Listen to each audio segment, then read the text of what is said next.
Welcome to Monk's Moon Temple. Listen. That sound you hear right now, the subtle hum of electricity, the distant murmur of life outside your window, the quiet rhythm of your own breathing, this is the space we'll inhabit together for the next few hours. Not a classroom, not a lecture hall, but something more intimate. A shared sanctuary where we can examine the very fabric of our being, thread by thread, pattern by pattern, until we understand what we're made of and how we might weave something more peaceful, more authentic, more free. Before we begin this journey together, I want you to notice something. Right now, in this moment, you are holding a particular posture. Your body is arranged in a specific way against whatever surface supports you. There's a particular quality to your breath.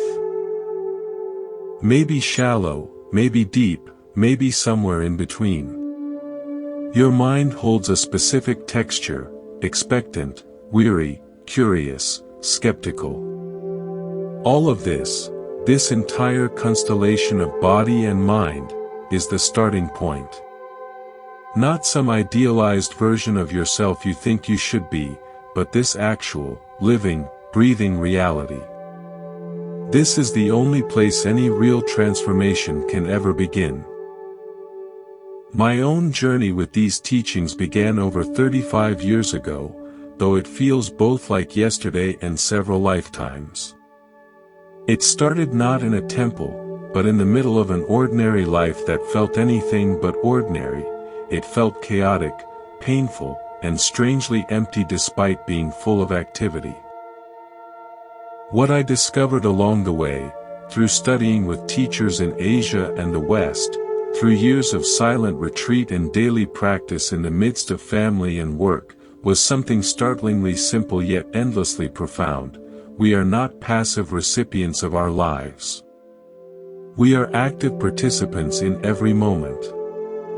More than that, we are the architects. And the material we build with? Our choices. Our words. Our most private thoughts. In the ancient teachings, this principle is called karma. Let's clear away every pop culture misunderstanding right now. Karma is not cosmic revenge. It's not a spiritual scoreboard. It's not, what goes around comes around, in some simplistic, punitive sense. The word karma simply means action. Intentional action. And the Buddha's radical insight was this: every intentional action, every thought you dwell on, every word you speak, every deed you perform, leaves a trace. It shapes the one who acts. You are literally molding yourself from the inside out with every choice you make. Think of it this way: imagine you're a glassblower. With every breath, every turn of the rod, every application of heat, you're shaping the molten glass. The glass doesn't have opinions about what it becomes. It simply responds to the artist's intention and skill. If your hands are shaky and your breath is uneven, the vessel will be wobbly, misshapen, fragile. If your hands are steady and your breath is calm and focused, the vessel can become something strong, beautiful, symmetrical, capable of holding what needs to be held. You are both the glassblower and the molten glass.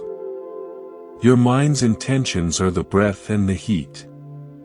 Your life as you experience it, your moods, your health, the quality of your relationships, is the finished vessel taking form in each moment.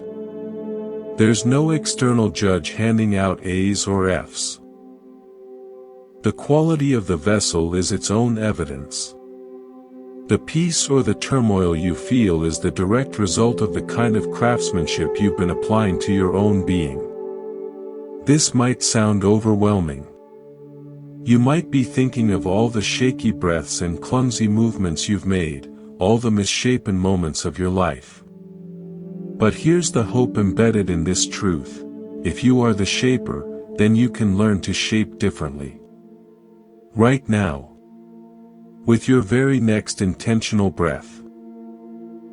The past has formed the present, but the present is always forming the future. You stand at the forge in this very moment, the molten material of your next experience glowing before you. What will you shape?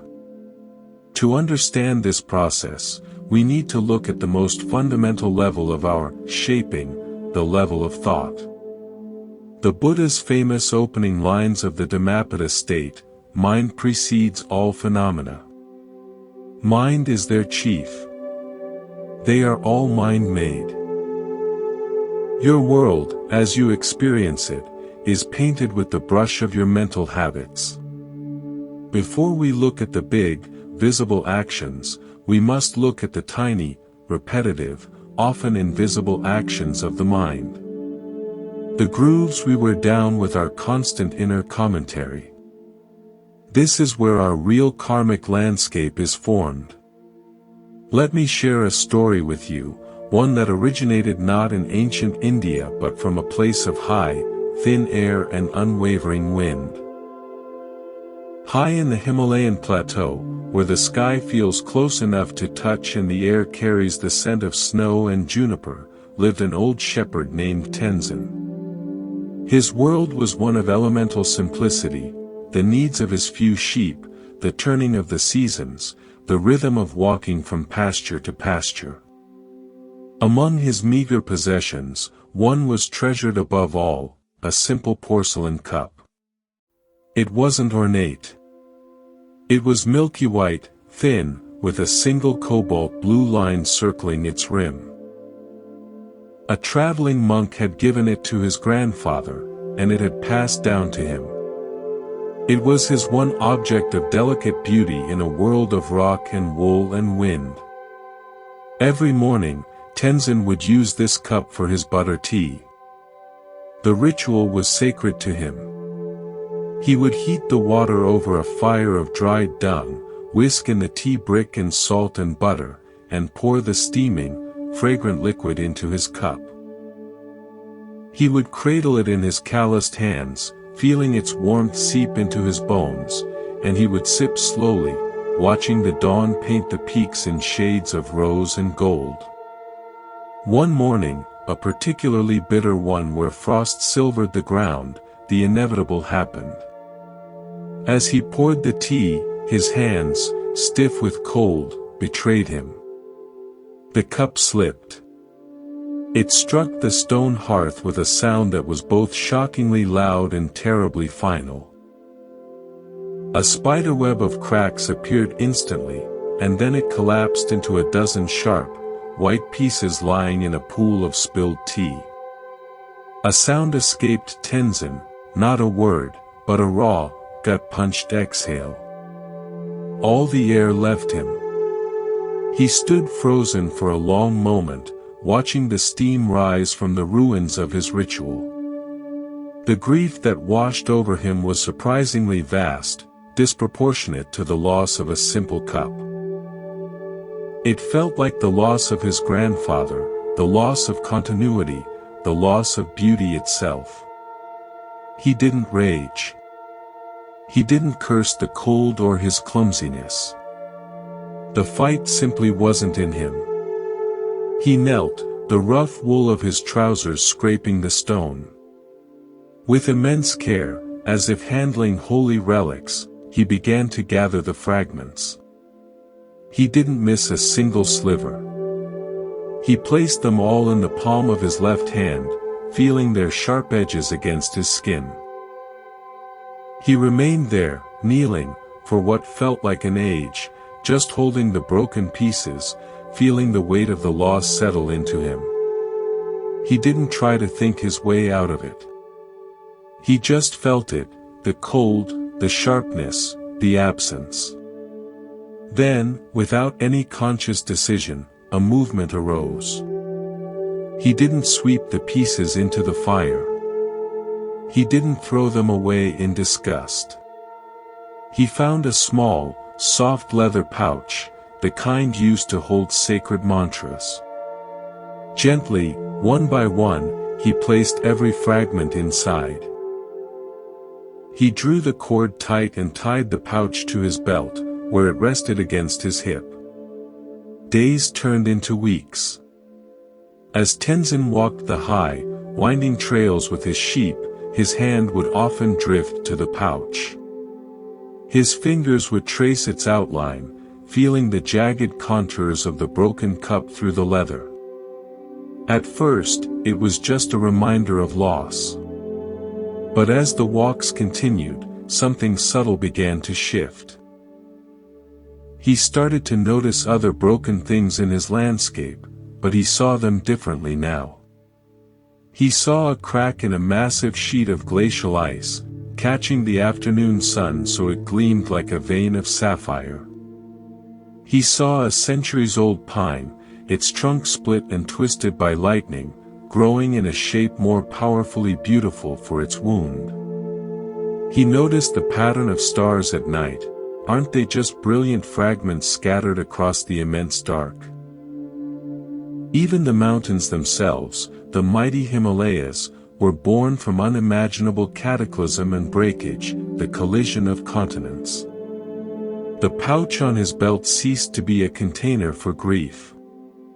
It became a touchstone for a new kind of perception. He realized the cup hadn't broken because the universe was punishing him or because he was careless. It broke because it was fragile, and he was human, and the world is a place where fragile things meet hard surfaces. The deep peace he began to feel didn't come from the cup being whole, but from his complete acceptance of its brokenness. He had stopped fighting reality. He had gathered the pieces with bare attention, and in doing so, he had learned to see the world through the lens of compassionate impermanence. He carried the brokenness with him, integrated into his daily life, and it became a source of wisdom, not pain. Tenzin's story is a masterclass in karma. His karma wasn't the breaking of the cup. That was physics. His karma was his response to the breaking. He had a choice in that silent, shocked moment after the shattering. He could have raged, cursed, spun a story of victimhood. That would have been one kind of intentional action, planting seeds of bitterness and resentment. He could have numbed himself, shrugged it off, pretended it didn't matter. That would have been another action, planting seeds of dissociation. Instead, he chose the action of deep, mindful acceptance. He knelt. He gathered. He felt. He integrated. That intentional action planted seeds of peace, resilience, and profound insight. It changed how he perceived everything. Your life is full of broken cups, failed plans, harsh words, spoken or received, disappointments, rejections, illnesses, losses both great and small. Your karma is never the breaking itself.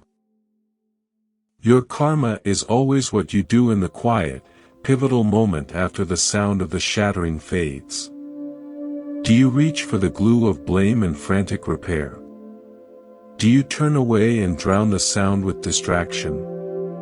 Or do you, like Tenzin, have the courage to kneel amidst the pieces, to gather them with tender attention, and to learn how to carry the reality of breakage as part of your walk through this fragile, beautiful world? If this way of meeting life's breaks not with resistance but with clear-eyed, compassionate attention, resonates with you, then you found a harbor here at Monk's Moon Temple. I invite you to make this a regular space for your inner exploration. Please consider subscribing and hitting the bell notification. It's the simplest way to build your own sanctuary in this digital noise, a reminder to return to depth and quiet inquiry. Your subscription genuinely supports this work, allowing us to create more of these long-form journeys into peace. Thank you. Now, let's continue deeper. The shepherd's wisdom cuts through the biggest misunderstanding about karma, that it's about cosmic punishment and reward. That cartoon version where someone is rude and later slips on a banana peel is just spiritualized schadenfreude. It's a story that makes us feel a temporary sense of justice, but it keeps us looking outward, monitoring other people's behavior, waiting for the universe to balance some imaginary scale. The Buddha's teaching turns the spotlight relentlessly inward. It's deeply personal and profoundly compassionate. It says, don't worry about the banana peels under other people's feet. Pay attention to the quality of your own walking. Are you planting banana peels for your future self to slip on? To understand how we plant those metaphorical banana peels, or conversely, how we pave our path with smooth stones, we need to examine the motivations behind our actions. The Buddha, with the precision of a master psychologist, identified 3 primary roots from which unskillful, suffering-producing actions grow. He called them the 3 poisons. Now, that sounds harsh, judgmental. But think of him not as a moralist, but as a physician. A doctor diagnosing a disease isn't judging the patient, he's identifying the cause of the suffering so it can be treated. These 3 poisons are the diagnosis for our shared human disease. The first poison, lobha, greed, grasping, attachment. This isn't just wanting a nice thing. It's the fundamental inner posture of reaching. The mental hand that's perpetually outstretched, believing with absolute conviction that happiness, completion, and peace lie in the next acquisition, the next achievement, the next experience, the next relationship, the next bite of food, the next scroll on the screen. It's the voice that whispers, I will be okay when. Or, I will be complete if. It turns everything into a commodity, including our spiritual growth. I'll be peaceful when I've meditated for an hour. The Buddha said this thirst is like drinking salt water to quench your thirst. The more you drink, the thirstier you become. The object of craving is irrelevant, it's the craving itself that creates the emptiness it's trying to fill. The second poison, dosa, aversion, hatred, ill will. This is the opposite hand. The pushing away. The mental flinch from anything unpleasant. An uncomfortable feeling, a critical person, a boring task, a painful memory, even a physical sensation like fatigue or pain. It's the inner shout of "No. This shouldn't be. Go away." It's the hardening of the heart, the tightening of the jaw, the construction of mental walls. The Buddha's famous image for this is holding a hot coal with the intention of throwing it at someone else. Who gets burned first? You do. Every time. Aversion is the burn. It's the violence we do to ourselves by refusing to allow a piece of reality to exist in our experience.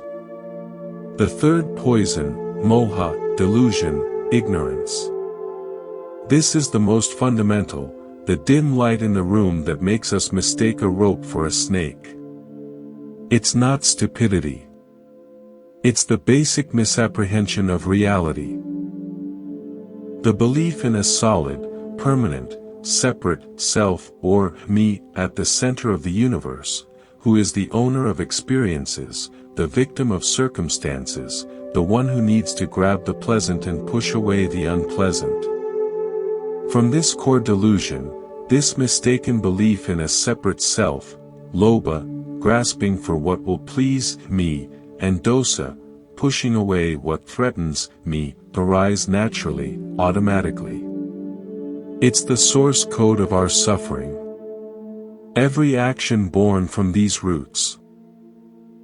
Every thought spun from greed, every word sharpened by aversion, every deed clouded by the fog of me and mine, plants a seed that grows into a thicket of friction. It's like trying to walk through life wearing a suit of sandpaper. Everything chafes. Relationships become transactions or battlegrounds. Work becomes a grinding proof of worth. Even leisure becomes a frantic attempt to acquire pleasant experiences. The result is exhaustion, isolation, and a deep-seated anxiety that peace is always somewhere else, someone else, something else. But the physician of the mind didn't stop at the diagnosis. He prescribed the antidote. For every unwholesome root, there is a wholesome one, a liberating quality we can cultivate. The antidote to lobha is alobha, non-greed, generosity, letting be. This is the open palm. The mental posture of receiving the moment without needing to clutch it, own it, or make it last forever. It's the capacity to appreciate a sunset, a kind word, a moment of silence, without the inner appendage of, I must have more of this, or, this proves I'm lovable. It begins with the generosity of letting things be as they are. The antidote to dosa is adosa, non-aversion, loving kindness, compassion. This is the hand that doesn't push, but meets. It's the willingness to be with difficulty, your own sadness, someone else's anger, the world's pain, not with resigned martyrdom, but with a courageous, tender attention. It's the mental movement of, this too belongs. This is also part of the human experience. It's the warmth that melts the inner permafrost of hatred. The antidote to moha is amoha, non-delusion, wisdom, insight. This is turning on the bright, clear light. It's seeing through the illusion of separateness. It's the direct understanding, not just intellectual belief, that you are not a solid self riding around in a body, but a flowing, interdependent process. This wisdom is what allows generosity and kindness to flow naturally, because when you see no true separation between self and other, caring for others is caring for yourself. Now, you might be listening to this and thinking, that's beautiful. But my mind is a riot of lobha and dosa. I'm constantly reaching and pushing. How do I even begin to cultivate these antidotes? The answer is not with a grand, dramatic vow to never be greedy or angry again. That's just more fighting, more aversion to your own humanity. The answer begins with something much simpler, much more gentle, noticing. Noticing without judgment. Like a curious naturalist observing the weather patterns of your own mind. This approach, of gentle, persistent observation rather than harsh conquest, is the essence of what the Buddha called the middle way. And to understand it, I need to share a story from my own early days of practice, a story of profound misunderstanding that became my greatest teacher. In my mid-20s, driven by a deep existential anguish and a burning desire to find the answer, I traveled to a forest monastery in the mountains of northern Thailand. I was fervent, intense, and painfully earnest. I understood spiritual practice through the lens of my Western upbringing, effort, discipline, achievement. I saw meditation as a kind of mental boot camp. My mind was the enemy to be subdued, and willpower was my weapon. At this monastery, there was a large, ancient bronze bell in the central courtyard, struck to mark the dawn and dusk meditations.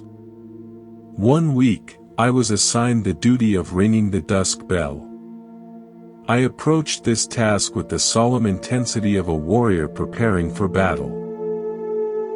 As the sky began to purple, I would take the heavy, rounded log that served as the striker.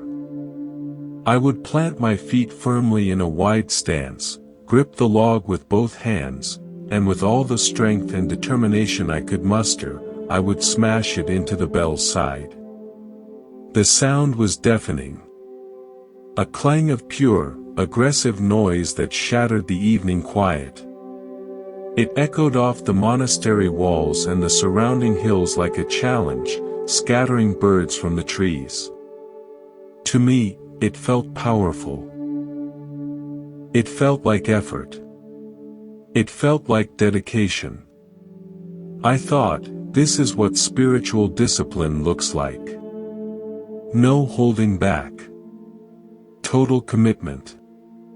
One evening, as the last of my brutal echoes died away into a ringing silence, I noticed the old abbot standing nearby.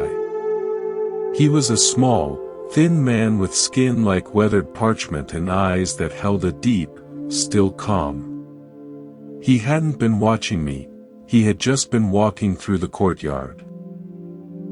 But he stopped and stood there, saying nothing, until the silence felt heavier than the bell itself. Then he walked over to me. Slowly, with no ceremony. He didn't take the striker from my hands aggressively. He simply reached out, and his touch was shockingly gentle. He lifted it from my grip as if it were a sleeping bird. He didn't adopt my warrior stance.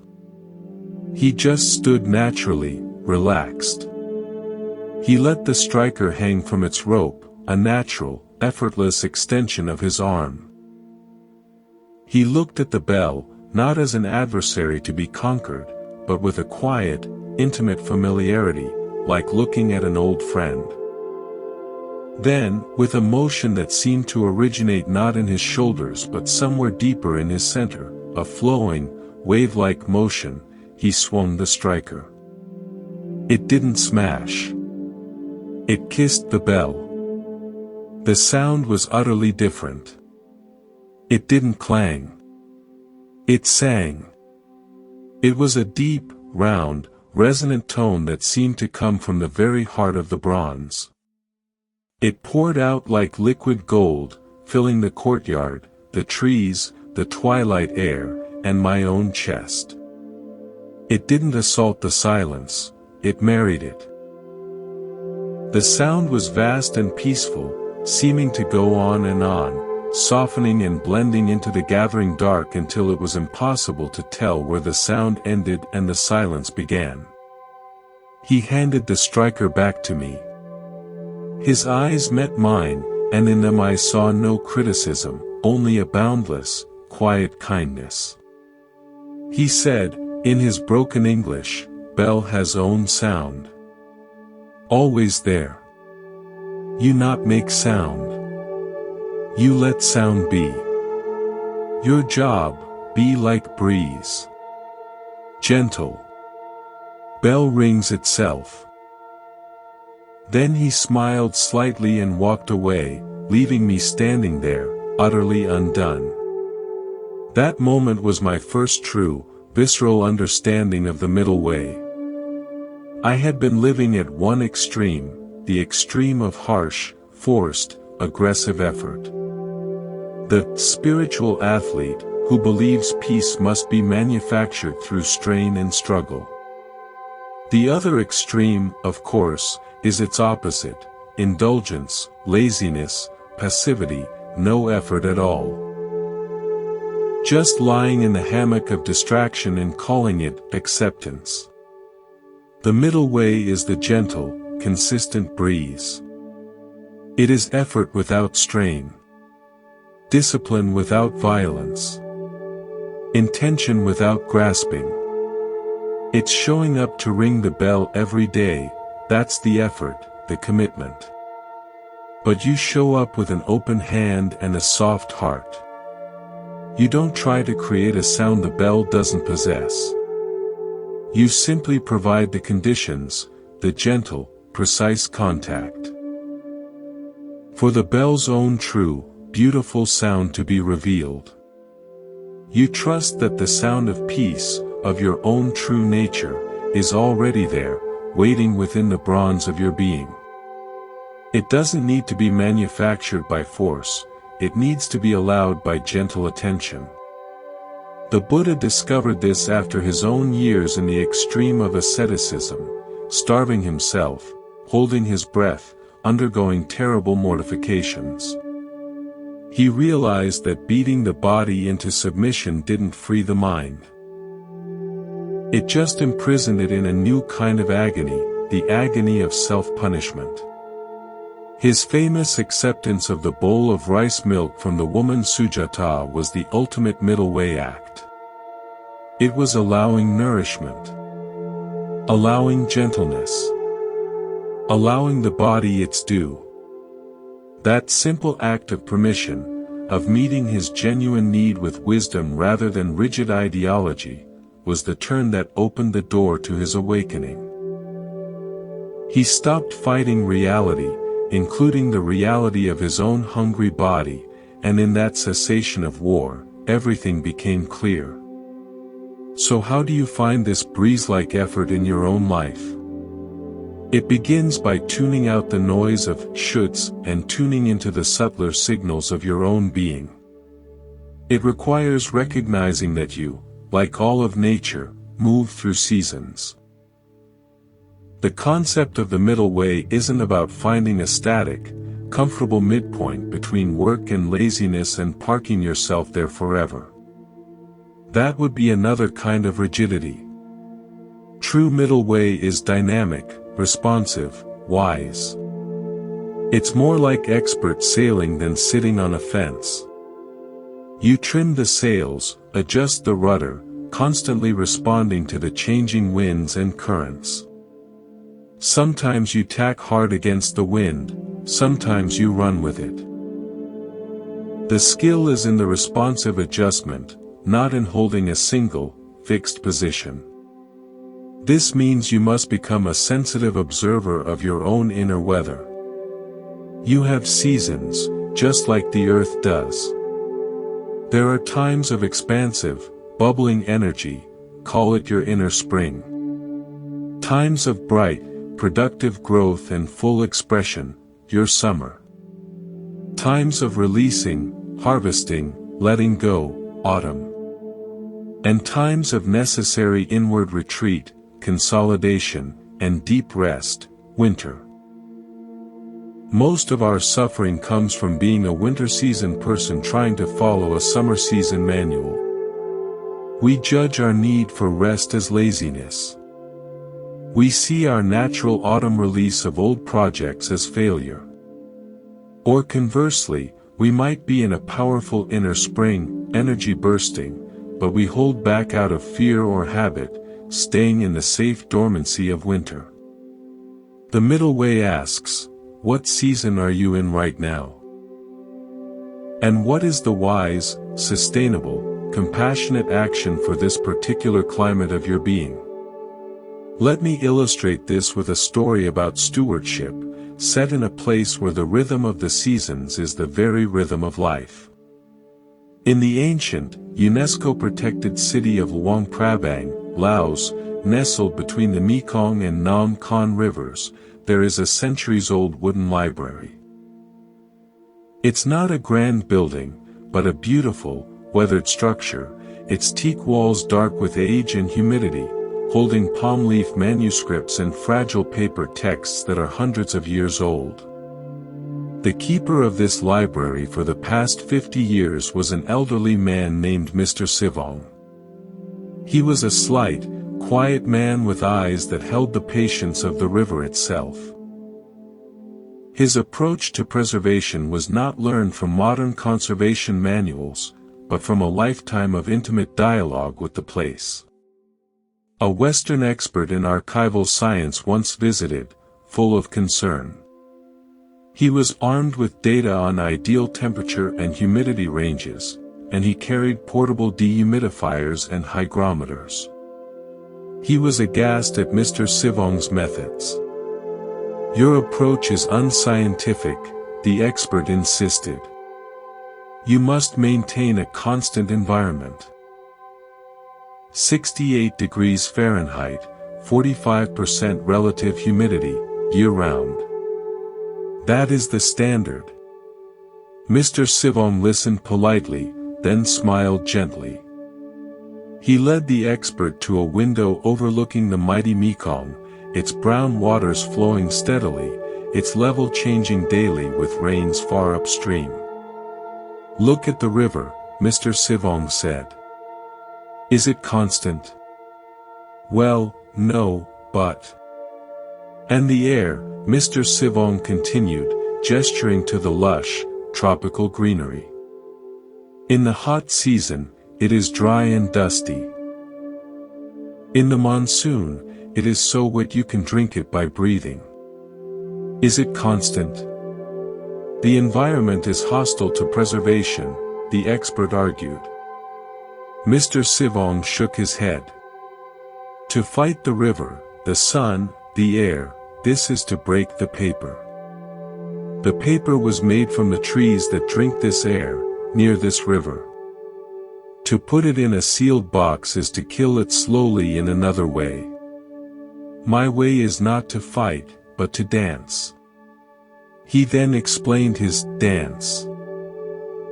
In the hot, dry season, he would open the library's many shutters at dawn to let in the cool night air, then close them tightly by mid-morning to keep out the searing heat. He would place shallow clay bowls of water around the room to introduce gentle, evaporative moisture. In the monsoon season, he kept the shutters mostly closed against the driving wet, lighting oil lamps for light.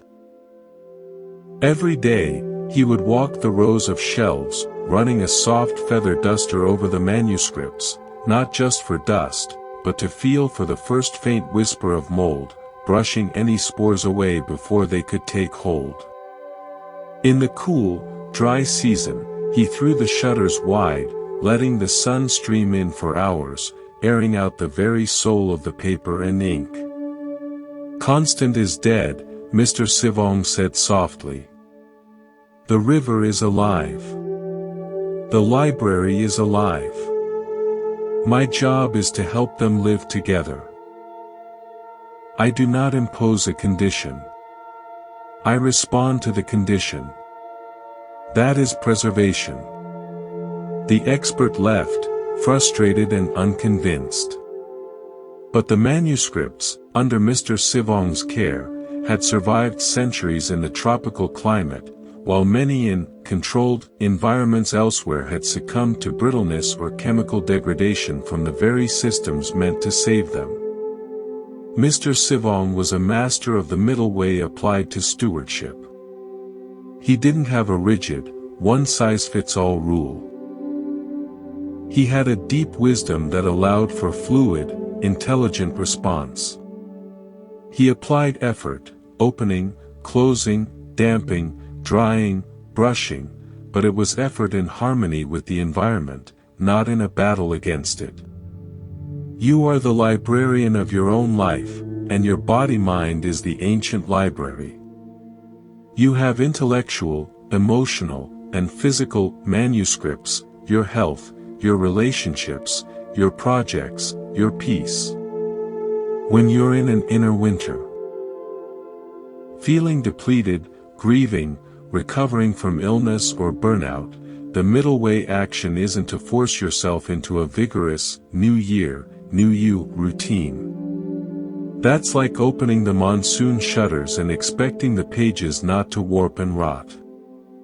The middle way is to do what Mr. Sivong did, close the shutters against the storm. Create a gentle, protected inner environment. Light the lamp of self-care. Be vigilantly kind, brushing away the mold of self-criticism with the feather duster of compassion. It's permission for radical rest, for dormancy. When you're in an inner spring, with energy and ideas bubbling up, the middle way isn't to lazily ignore this life force. It's to open the shutters. Let the new air of inspiration flow through. Plant the seeds you've been holding. Start that project, have that conversation, take that class. It's balanced, responsive action, not frantic overplanting. The suffering of our modern age often comes from living in a perpetual, artificial summer. We're told to always be on, always productive, always positive, always growing. This is a violation of our natural cycles. It forces the library to exist in a state of constant monsoon or constant drought, and the manuscripts of our soul begin to crack and mold. The practice is to check in, daily or even hourly. What season is it inside me right now? What is the wise, sustainable, preserving action for this climate? This responsive wisdom is what allows us to navigate our daily choices without burning out or giving up. It provides the stable ground from which we can look at the framework the Buddha offered for making those choices skillfully, the ethical training precepts. Often, people hear precepts or rules and feel a sense of restriction, of being boxed in. But seen through the lens of the middle way and this responsive care, they transform. They are not thunderous commandments from on high. They are the librarian's guidelines. They are the wise practices Mr. Sivong developed over 50 years to protect the precious, irreplaceable manuscripts in his care. In this case, the manuscripts are your own capacity for peace, and the peace of the world around you. They are maps you draw for yourself when you're standing on the mountaintop of clarity, to guide you when you're lost in the foggy valleys of habit, reactivity, and confusion. Let's walk through them not as restrictive rules, but as the 5 most profound commitments you can make to less suffering and more freedom. The first commitment, to protect and cherish life, Panadapada Viramani. This commitment begins, utterly and completely, with your own life. How often do you, in subtle ways, violate this precept towards yourself? Do you kill your own joy with relentless self-criticism? Murder your peace with cycles of anxiety and rumination? Assassinate your energy by ignoring your body's need for sleep, good food, and movement? Protecting life means becoming a guardian of the life force that animates you. It means choosing rest over heroic exhaustion. It means speaking to yourself with the kindness you'd offer a frightened child, not the cruelty of a tyrannical boss. It means listening to your body's signals and responding with care, not pushing through pain as a badge of honor. Naturally, this reverence extends outward. It means choosing not to kill, of course. But more deeply, it means cultivating a reverence for aliveness. It's seeing the spider and guiding it outside instead of crushing it. It's driving with attention and care, aware of the fragile lives around you. It's making consumer choices that minimize harm to other beings and the ecosystem.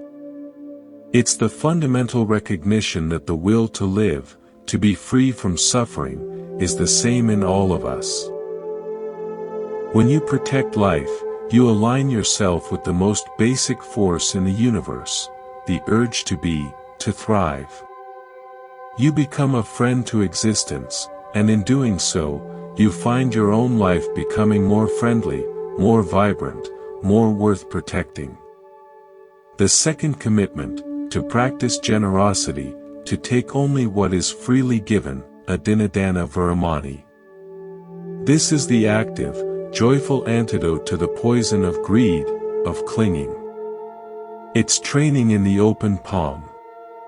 Generosity, Dana, is considered the very foundation of the spiritual path in Buddhism. And it's not just about money. In fact, Often the most transformative generosity has nothing to do with money at all. It's the generosity of your full, undistracted attention when someone is speaking to you. The generosity of letting a car merge in front of you in traffic without irritation. The generosity of withholding a cutting remark you have every right to say. The generosity of sharing your time to help someone. The generosity of your skills, teaching someone something you know. The generosity of encouragement, offering sincere praise. Every single act of genuine giving is a powerful declaration to your own psyche: I have enough. I live in abundance, not scarcity. It actively loosens the fist of the ego, which always wants to acquire and hoard. When you give, you experience directly that you are not diminished. In fact, you often feel enriched. You prove to yourself that your security does not lie in your pile of possessions, material or psychological, but in your capacity to connect, to contribute, to be part of the flow. This precept also guides how you receive. Do you take time that isn't freely given? Being chronically late. Do you take credit for others' work? Do you consume resources, planetary, social, emotional, without gratitude or reciprocity? Generosity creates a balanced cycle of giving and receiving, replacing the extractive economy of greed with a gift economy of mutual care. The third commitment, to honor intimacy, to engage in sexual and romantic relationships with care and integrity, kamisu mikakara viramani. This commitment is about bringing mindfulness and ethics into our most vulnerable connections. It's about creating relationships that are zones of safety, respect, and genuine care, rather than exploitation or need fulfillment. At its core, it means being honest about your intentions. Not using charm or affection to manipulate. Respecting the boundaries, physical and emotional, of others, and clearly communicating your own. Being faithful to the commitments you've made. Not engaging in relationships that cause harm to others, like affairs that betray trust. It means seeing the other person not as an object for your pleasure, validation, or completion, but as a full, sovereign human being deserving of dignity. This extends beyond romantic relationships to all close connections. Are you a trustworthy friend? Do you keep confidences? Do you show up when it's difficult? Do you rejoice in your friend's successes, or is there a subtle envy? Honoring intimacy means bringing a quality of sacred attention to the spaces where hearts are open. It's the commitment that your love will not be a source of someone else's suffering. The fourth commitment, to speak truthfully, kindly, and helpfully, musaveda viramani. Your words are among your most powerful karmic tools. They can build bridges of understanding or burn them to the ground. They can heal wounds or inflict them. They can clarify reality or weave labyrinths of deception. This commitment is far more nuanced than "don't lie." It asks us to cultivate right speech. The Buddha outlined this beautifully. Before speaking, ask, is it true? Is it helpful? Is it kind? Is it the right time? This means stopping the habit of gossip, which creates separation and mistrust. It means refraining from harsh, abusive, or sarcastic speech, even when you're angry. It means avoiding idle chatter that fills space but empties connection. But positively, it also means speaking up with compassion when it's difficult. Offering necessary feedback with care, setting clear boundaries with respect, saying no with honesty. It means using your words to encourage, to appreciate, to share wisdom, to mend misunderstandings. When people know they can trust what you say, that your words come from a place of integrity and care, you become a sanctuary for others. Your presence creates safety.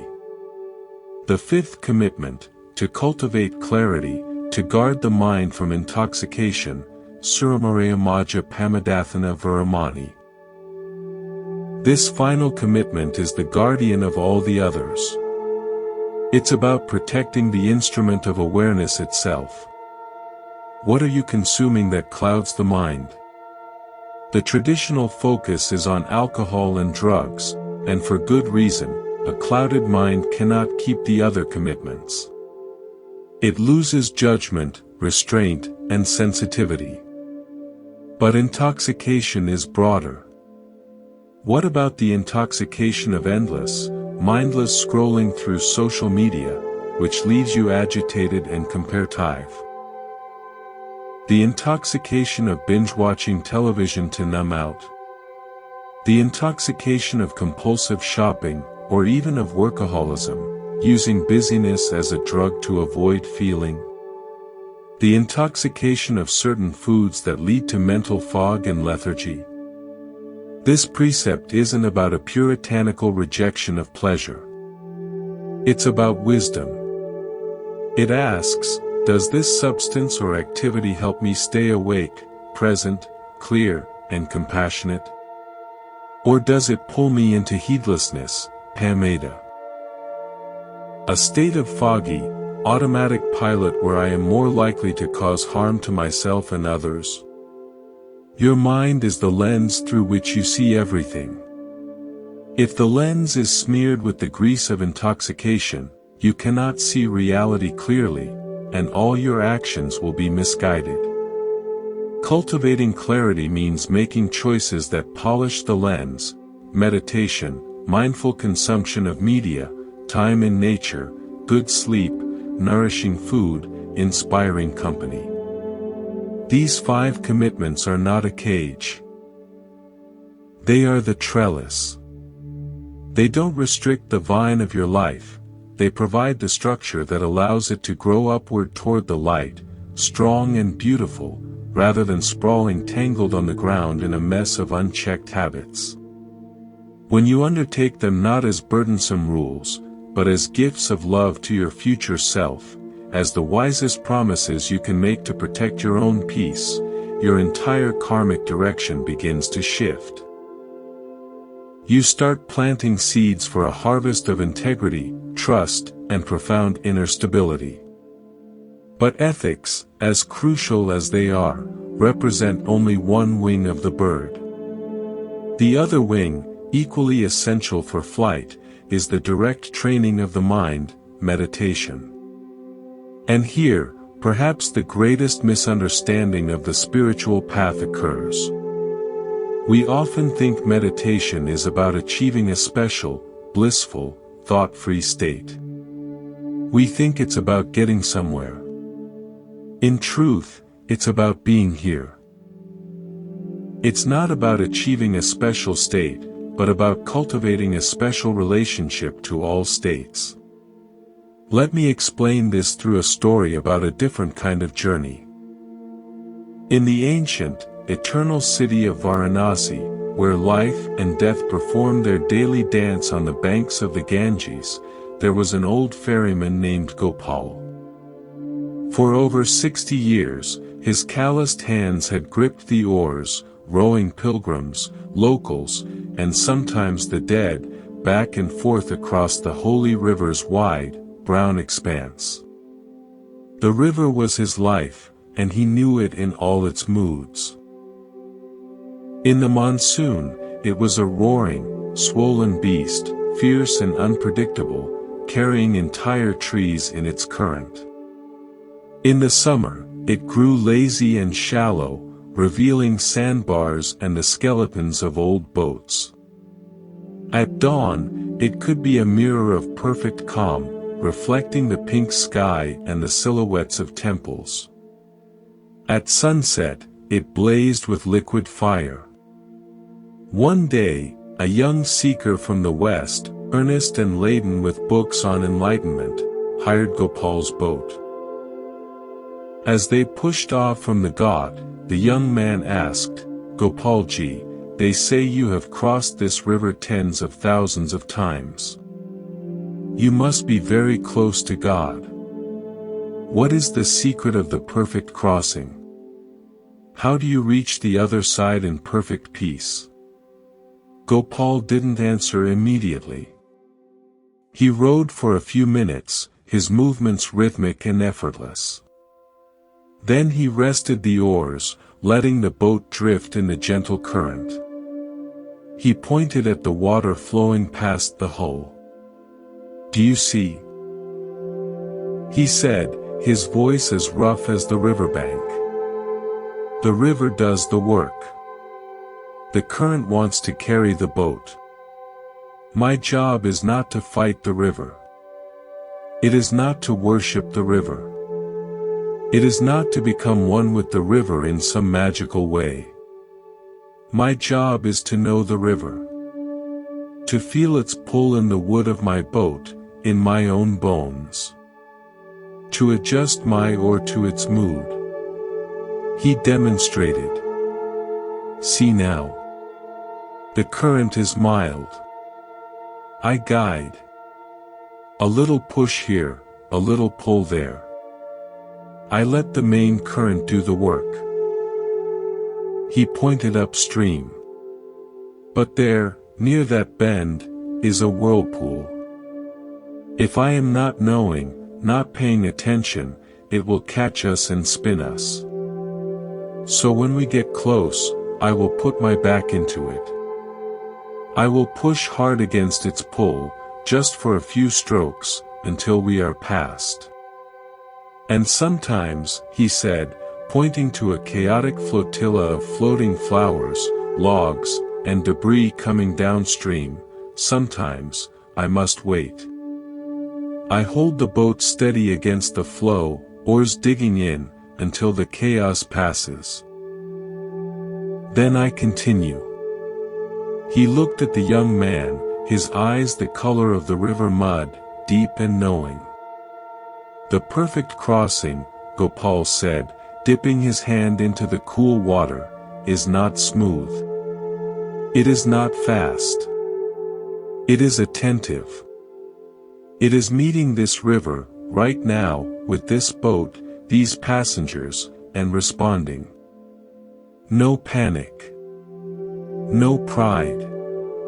Just knowing, and doing what needs to be done. The river is life. The boat is your awareness. The oar is your intention. You are not trying to get to the other side and stay there. You are learning how to cross, again and again, with more skill, more ease, more compassion for your passengers and respect for the river." The young seeker was silent for the rest of the crossing. He had come seeking a transcendent secret, and he had been given the wisdom of the oar. Gopal's practice is the essence of meditation. You sit. You establish your boat of awareness. Often using the anchor of the breath, the sensations in the body, or a simple phrase. And then the river of your mind flows. Sometimes it's monsoon swollen, a raging torrent of thoughts, plans, anxieties, memories, a chaotic flotilla of mental debris. Your job is not to stop the river. That's impossible. Your job is to know you are in the boat. You feel the pull of a strong current of worry. You don't jump in and try to swim against it, that's getting lost in the thought. You don't pretend the current isn't there, that's suppression. You simply apply the oar of gentle noting, thinking, worrying, planning. And with that light touch of awareness, you guide your attention back to the anchor, the feel of the breath, the solidity of the seat. You've corrected your course. Sometimes the river is summer shallow, dull, sluggish, sleepy. The mind is bored, foggy, devoid of energy. Here, the practice might be to gently energize the attention, noticing sensations more keenly, sitting up straighter. Sometimes the river is dawn calm, there are few thoughts, a sense of peace and spaciousness. The temptation here might be to grasp at this state, to try to make it permanent. But Gopal wouldn't stop rowing just because the water was calm. The practice is simply to be aware of the calm, without clinging. To continue resting in awareness itself. Meditation is this training in being the ferryman. You are not the raging thoughts, the monsoon river. You are not the dullness, the shallow river. You are not even the peace, the calm river. You are the awareness that contains all of it, the one who knows the changing conditions and applies the appropriate response. This training in non-identification, in steady presence amidst change, is what changes everything. It gives you the capacity to meet life's inevitable monsoons and whirlpools not as a victim drowning in them, but as a skilled ferryman, navigating them with increasing grace. From this place of trained, steady awareness, you begin to perceive a truth even more fundamental than the river's changing moods, the truth that the river, the boat, the ferryman, and the far shore are not separate. This is the teaching of interdependence, and it's not a mystical belief. It is the observable fabric of reality. We often move through the world with a silent, unchallenged assumption that we are separate. Separate from the people around us, separate from nature, separate from the consequences of our actions on the other side of the globe. This sense of being an isolated self inside a bag of skin is the core delusion, moha, that the Buddha pointed to. Breaking this illusion isn't about adopting a nice philosophy, it's about seeing what has always been true. Let me share a story that bridges ancient wisdom and modern science, a parable for our interconnected age. In a dense, old-growth forest in the Pacific Northwest, a team of university researchers was studying a stand of Douglas fir trees. They noticed something that defied conventional understanding of forests as collections of individual trees competing for sunlight and nutrients. A young fir sapling was thriving in a deeply shaded part of the forest, under the dense canopy of much larger trees. By all rights, it should have been stunted or dead, unable to get enough sunlight to photosynthesize adequately. Puzzled, the scientists designed an experiment. They injected a benign radioactive tracer isotope into the roots of a large, healthy, mother fir tree some distance away from the sapling. They expected the tracer to stay localized to that tree's root system. What they found astonished them. Within days, their sensitive Geiger counters didn't just click around the mother tree. They clicked wildly around the roots of the thriving young sapling in the deep shade. The isotope had traveled from the mother tree to the sapling. The hidden highway was a vast, subterranean network of mycelium, the thread-like bodies of fungi that weave through the forest soil, connecting the root systems of nearly every plant. This wood wide web, as scientists now call it, acts as a symbiotic internet. The trees, through this fungal network, exchange not just nutrients and water, but also information. The mother tree was literally sharing her photosynthetic sugars with the struggling sapling. But it went further. When the scientists simulated an insect attack on one tree by lightly damaging its leaves, they found that neighboring trees, even of different species, began pumping defensive chemicals into their own leaves. A warning signal, a chemical message, had been sent through the mycelial network, alerting the community to danger. The forest was not a battlefield of competing individuals. It was a cooperative community, a single, intelligent, communicating organism. The well-being of each tree was inextricably linked to the well-being of the whole. You are that sapling. You are that mother tree. The mycelial network of our interdependence is invisible but real. It is made of the food supply chains that bring fruit to your table from another continent. It is made of the economic systems that link your job to markets across the ocean. It is made of the atmosphere we all share, where a carbon molecule released in one country contributes to a storm in another.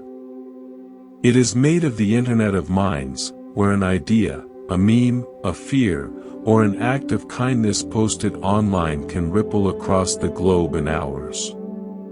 The COVID-19 pandemic was a brutal, undeniable lesson in this interdependence. A virus emerging in one city did not respect borders, wealth, or ideology. It connected us all through a shared vulnerability. We discovered, viscerally, that our health depends on the health of strangers. Our safety depends on the choices of millions of people we will never meet. This understanding transforms ethics from a system of being good to avoid punishment or earn reward, into a matter of clear-eyed intelligence. It's the wisdom of the mycelial network. Hurting others, exploiting others, poisoning the environment, these are not just morally questionable acts. They are acts of profound stupidity. They are like a tree poisoning the fungal network that connects it to its own source of water and nutrients. It is literally attacking its own support system. Conversely, helping others, practicing generosity, protecting the environment, these are acts of intelligent self-interest. When you are kind to a stranger, you strengthen the social mycelium that makes your own community safer, kinder, and more resilient. When you give, you prove to yourself that abundance flows through connection, not through hoarding. This is why the Dalai Lama says the ethics for this century must be secular and based on this simple, scientific recognition of our interdependence. This brings us to the most ordinary, daily act where we can practice this wisdom, eating. I'd like to guide you through a brief practice right now. You don't need an apple. Just imagine one. Close your eyes if you feel comfortable, or soften your gaze. Picture an apple in your hand. Don't just see it as an image. Imagine it with all your senses. Feel its cool, smooth skin. Notice the slight waxy texture. Feel its weight, solid and grounding in your palm. See its colors, not just red, but the particular gradient from rosy blush to streaks of yellow and green. See the tiny freckles, the dimple at the top where the stem was, the gentle curve at the bottom. Now, consider its journey to your hand.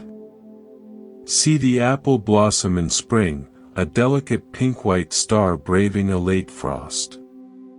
See the bee, traveling from miles away, drawn by a scent you cannot perceive, dusted with pollen from other flowers, landing on this one, facilitating the miracle of pollination. Feel the summer sun warming the growing fruit, the rain swelling it. See the orchard worker, their hands skilled and careful, knowing just when to twist and lift to pick it without bruising it. See the truck driver, moving it across states or countries. The grocery store worker who stacked it in the bin. The entire economic and agricultural web that converged to place this single piece of fruit within your reach. Now, bring the imaginary apple to your mouth. Hear the crisp, juicy crunch as your teeth break the skin. Taste the sudden burst of sweet and tart flavor flooding your tongue.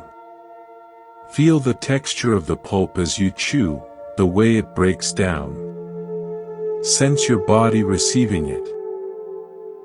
This concentration of earth, rain, sunlight, and human labor is now being transformed by your digestive system into energy, energy that will power your next thought, your next kind word, your next breath, your next step. When you eat with this depth of awareness, you are not just consuming calories. You are practicing the meditation of interdependence. You are in direct, grateful communion with the entire web of life. You cannot eat this way and feel separate. You cannot eat this way and waste food mindlessly.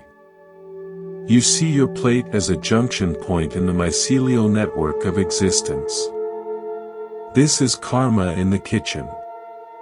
It transforms a mundane act into a sacramental one, a moment of connection with all that is. This quality of presence, this sacramental attention, can be brought to any activity. Washing dishes. Walking to your car. Folding laundry. Listening to a friend who is hurting. This is what transforms neutral karma. The 90% of life we do on autopilot, into something potent and meaningful. It becomes what the Buddha called transcendent or liberating karma. Not because the action itself is holy, but because the mind you bring to it is fully awake, free from the delusion of separation. Let me share a story about someone who mastered this art, turning the most humble task into a path to freedom. On the high, wind-scoured plains of the Tibetan Plateau, where the horizon is an endless curve and the sky is a dome of impossible blue, lived an old nomadic woman named Dolma. Her life was one of elemental simplicity, tied to the needs of her small herd of yaks.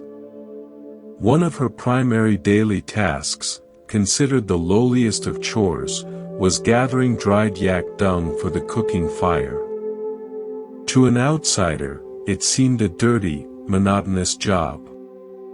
But Dolma had woven a profound practice into it. As she walked the vast plains with her woven basket, she didn't dream of being elsewhere or listen to music in her head. She practiced. She matched her breath to her steps. In-step lift. Out-step place. Her eyes scanned the ground with a soft, wide focus, not searching frantically, but allowing the dried patties to appear in her awareness. When she found one, she wouldn't just bend and grab it.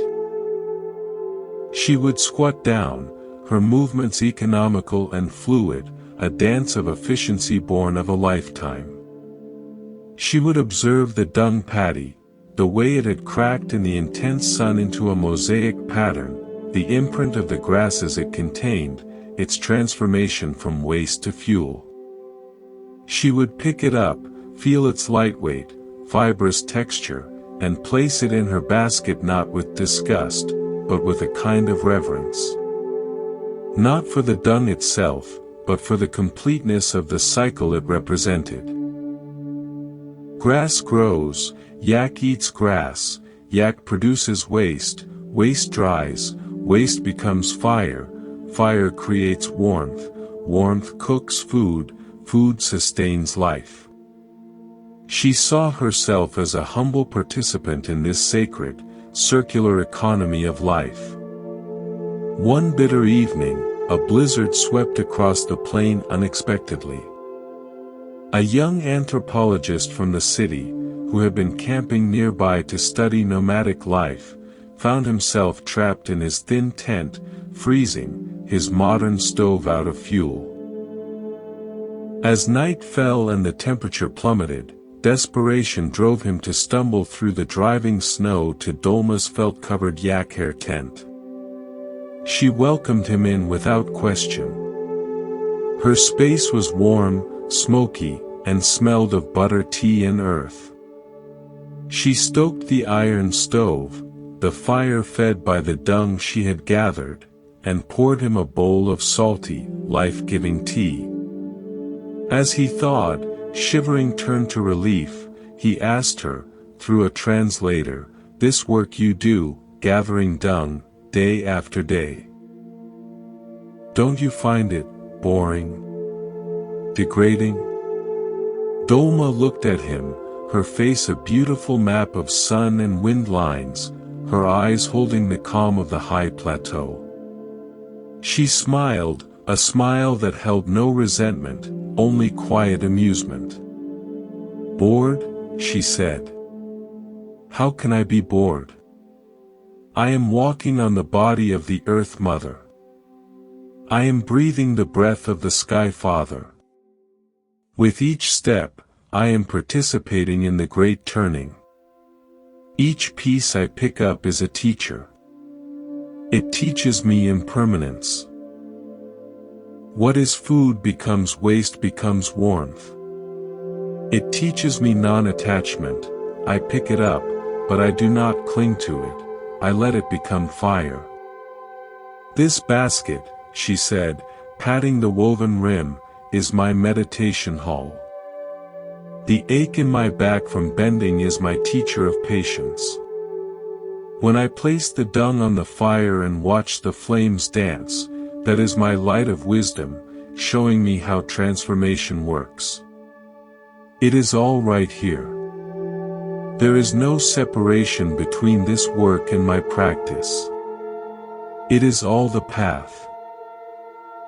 The young man left the next morning, the storm having passed. He didn't just leave with data for his research.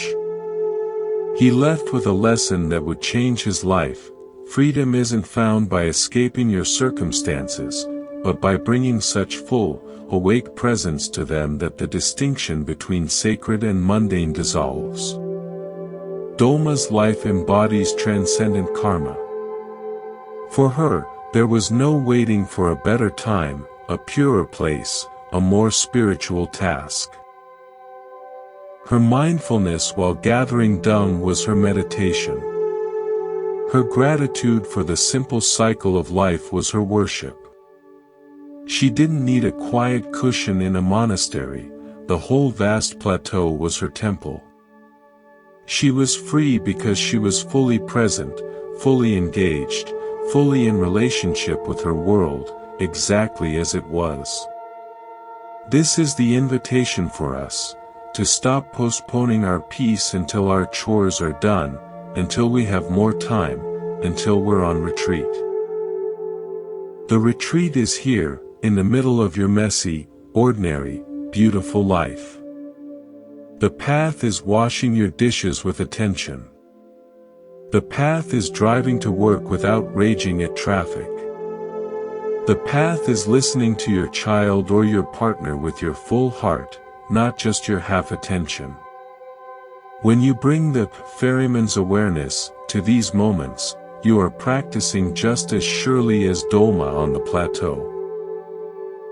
You are planting seeds of presence that will grow into a life experienced deeply, rather than one sleepwalk through. But this kind of transformation doesn't happen in a dramatic, overnight conversion. We live in a culture addicted to the quick fix, the makeover, the breakthrough. Real, enduring change follows a different rhythm, the patient, persistent rhythm of nature itself. Look at any photograph of a great canyon, the Grand Canyon, Kalka Canyon, the Fish River Canyon. What you see is majesty, drama, epic scale carved into the earth. It feels permanent, ancient, a feature of the world. We forget it was not carved by a single catastrophic event. It was carved by a river. Not by a cataclysmic flood, but by the persistent, everyday flow of water. For millions of years, that river, carrying tiny grains of sand and silt, has run over the rock. The rock doesn't fight the water. The water doesn't attack the rock. It is simply a consistent, patient relationship. Touch, carry, release. The water caresses the stone, and over unthinkable spans of time, that gentle, relentless caress removes atom by atom, grain by grain. The relationship itself, sustained over epochs, creates one of the most awe-inspiring wonders on the planet. Your heart and mind are softer than sandstone. Your habits are the river. A single conscious breath, where you notice irritation and choose to breathe instead of snap, is one grain of sand carried away from the bank of reactivity. One moment of choosing kindness when you feel like being sarcastic is another grain. One instance of pausing before buying something you don't need, and asking, is this greed or genuine need? 1 minute of sitting in meditation instead of reaching for your phone. One honest, vulnerable conversation. These are not dramatic. You will not see the canyon forming today. You won't see it tomorrow. If you look for it next week, you might be discouraged, thinking nothing has changed. But if you commit to being the patient, consistent river of practice, not fighting the rock of your old habits with explosions of willpower, but simply flowing around and through them with awareness, carrying away tiny fragments of confusion, fear, and habit day after day, something miraculous happens. In 6 months, you will look back and see a definite shape has emerged in your life. A new groove of patience.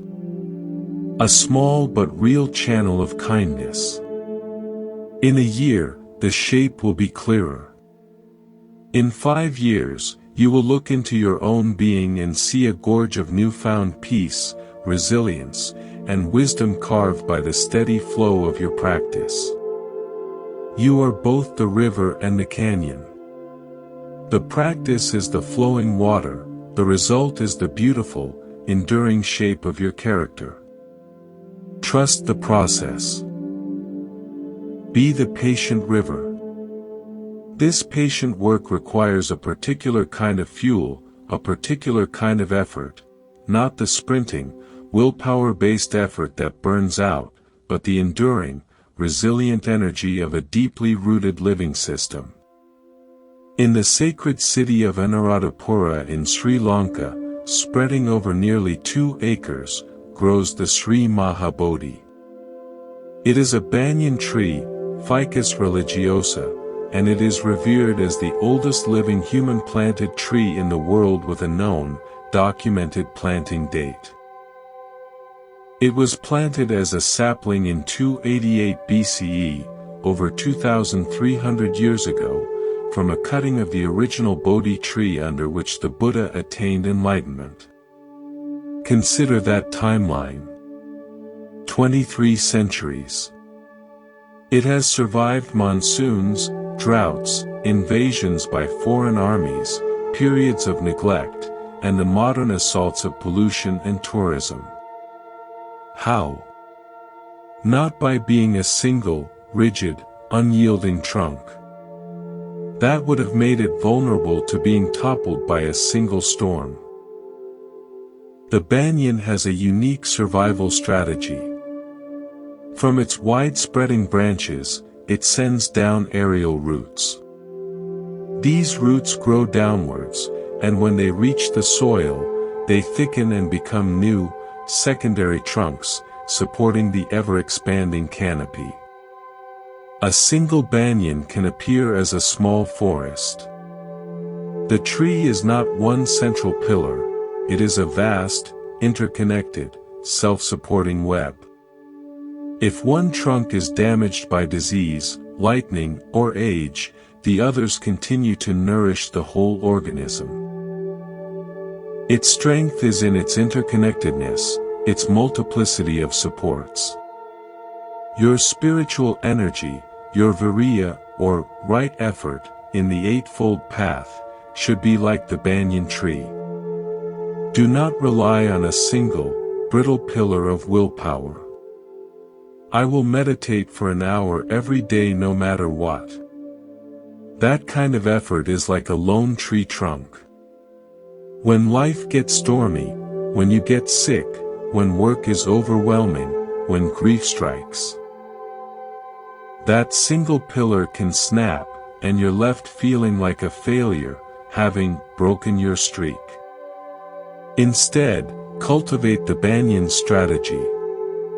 Send down multiple, supportive aerial roots of practice. Your formal meditation is one root. Your commitment to ethical speech is another. Your practice of mindful eating is another. Your daily walk in nature, where you simply notice the sky and trees, is another. Your gratitude journal is another. Your weekly act of service or kindness is another. Your study of inspiring teachings is another. Create a web of supportive practices. When you're exhausted and your meditation root feels weak, you can still water your gratitude root by simply noting 3 things you're thankful for before bed. When you're too busy for a walk, you can nourish your ethical speech root by simply pausing once before speaking harshly. This interconnected system creates resilience. It means your spiritual life isn't shattered by one missed meditation session or one bad day.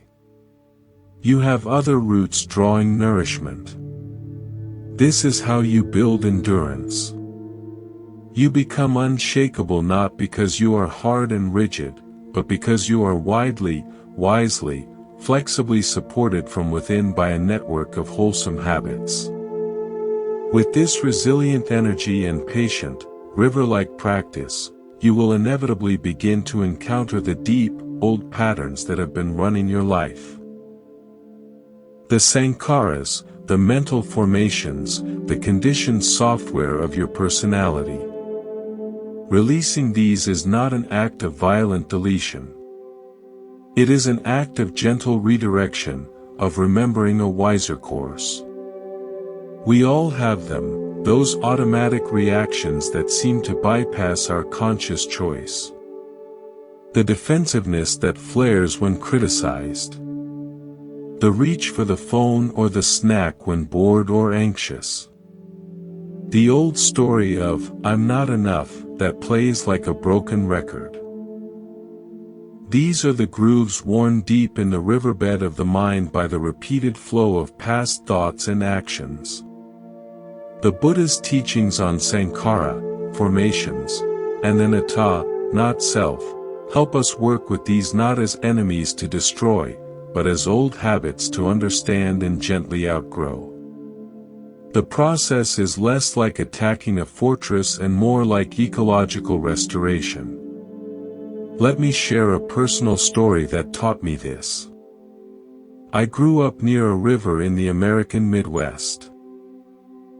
A century ago, during a phase of aggressive agricultural expansion, engineers had corrected it. They straightened its meandering course with dynamite and dredgers, forcing it into a neat, efficient channel to drain wetlands for farmland. It was effective for its purpose, but the ecological cost downstream was immense. Wetlands vanished. Fish populations crashed. The river became a sterile ditch. Decades later, a conservation group acquired land along a stretch of this channelized river. Their goal was restoration. They didn't bring in bulldozers to force a new shape. They used a more subtle approach. In strategic places, they simply removed the old, crumbling levees and the rock barriers that had forced the river straight. They created space. The first major spring rain came. The river rose. And where the old barriers had been removed, the water did something extraordinary. It didn't just flow forward in the straight line it had been forced into for generations. It spilled over its banks and began to seek its old, forgotten meanders, paths etched into the landscape millennia ago. It wasn't destructive flooding, it was a reclamation. Slowly, sinuously, the river began to bend again. Within a few seasons, oxbow lakes formed. Wetland plants returned. Birds and fish came back. The river remembered its own wiser, more nourishing, more resilient course. Your mind has old meanders, natural states of ease, creativity, connection, and peace that have been blocked by the levees of conditioning. Big boys don't cry.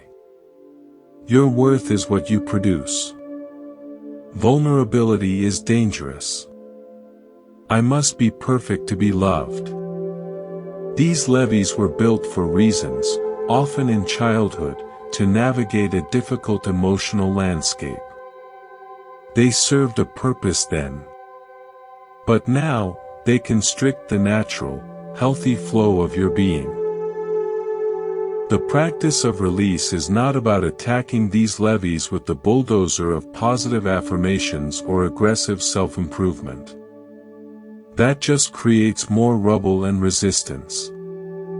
The practice is to become a gentle conservationist of your own inner landscape. You notice the levee, the habitual thought of unworthiness that arises when you make a mistake. Instead of reinforcing it by building a story on top of it, see, I always mess up. I'm such a failure. You simply apply mindful awareness. You note it with gentle curiosity. There's that old story. The I'm not enough levee. That simple recognition is like removing a single stone from the levee. You don't have to tear the whole thing down at once. You just create a small opening. Then you wait for the rain of life's experiences, of feelings, of sensations. With each mindful moment, each breath of awareness, you're creating more openings. Over time, the water of your natural well-being, your inherent Buddha nature, will find its way. It will begin to flow back into those old, wiser meanders of self-compassion, intrinsic worth, and open-heartedness. You are not building peace from scratch. You are unblocking it. You are remembering and restoring the course you were always meant to flow in. This process of unblocking often requires us to face what we have been avoiding most diligently. Not with heroic bravery, but with the simple, steadfast curiosity of a scientist. The ancient kingdom of Mustang in Nepal is a high-altitude desert, a landscape of eroded cliffs and caves that were used for centuries by Buddhist meditators as retreat cells.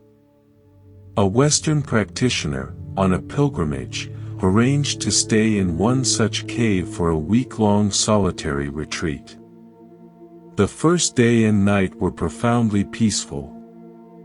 The silence was immense, the view breathtaking.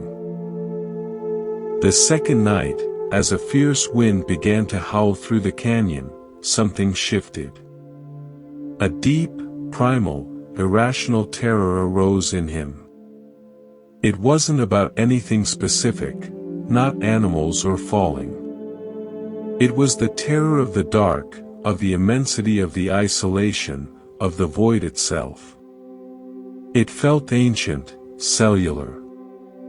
His heart hammered. His breath came in short gasps.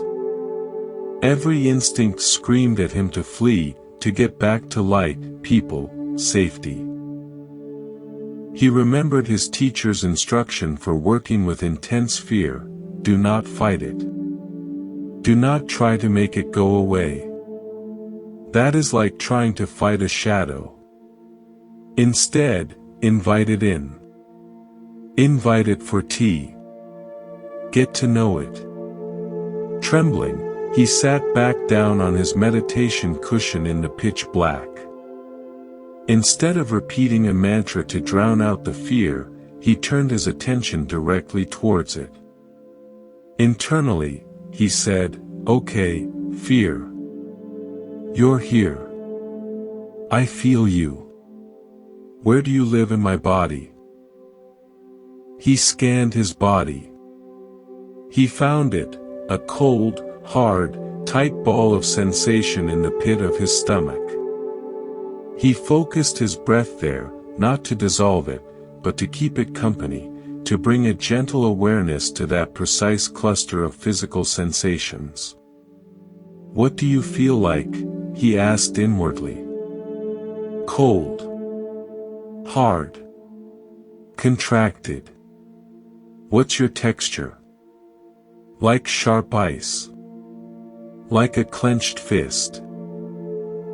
He stayed with these raw sensations, letting them be, breathing around them, observing them as he would observe the physical sensations of a sore muscle.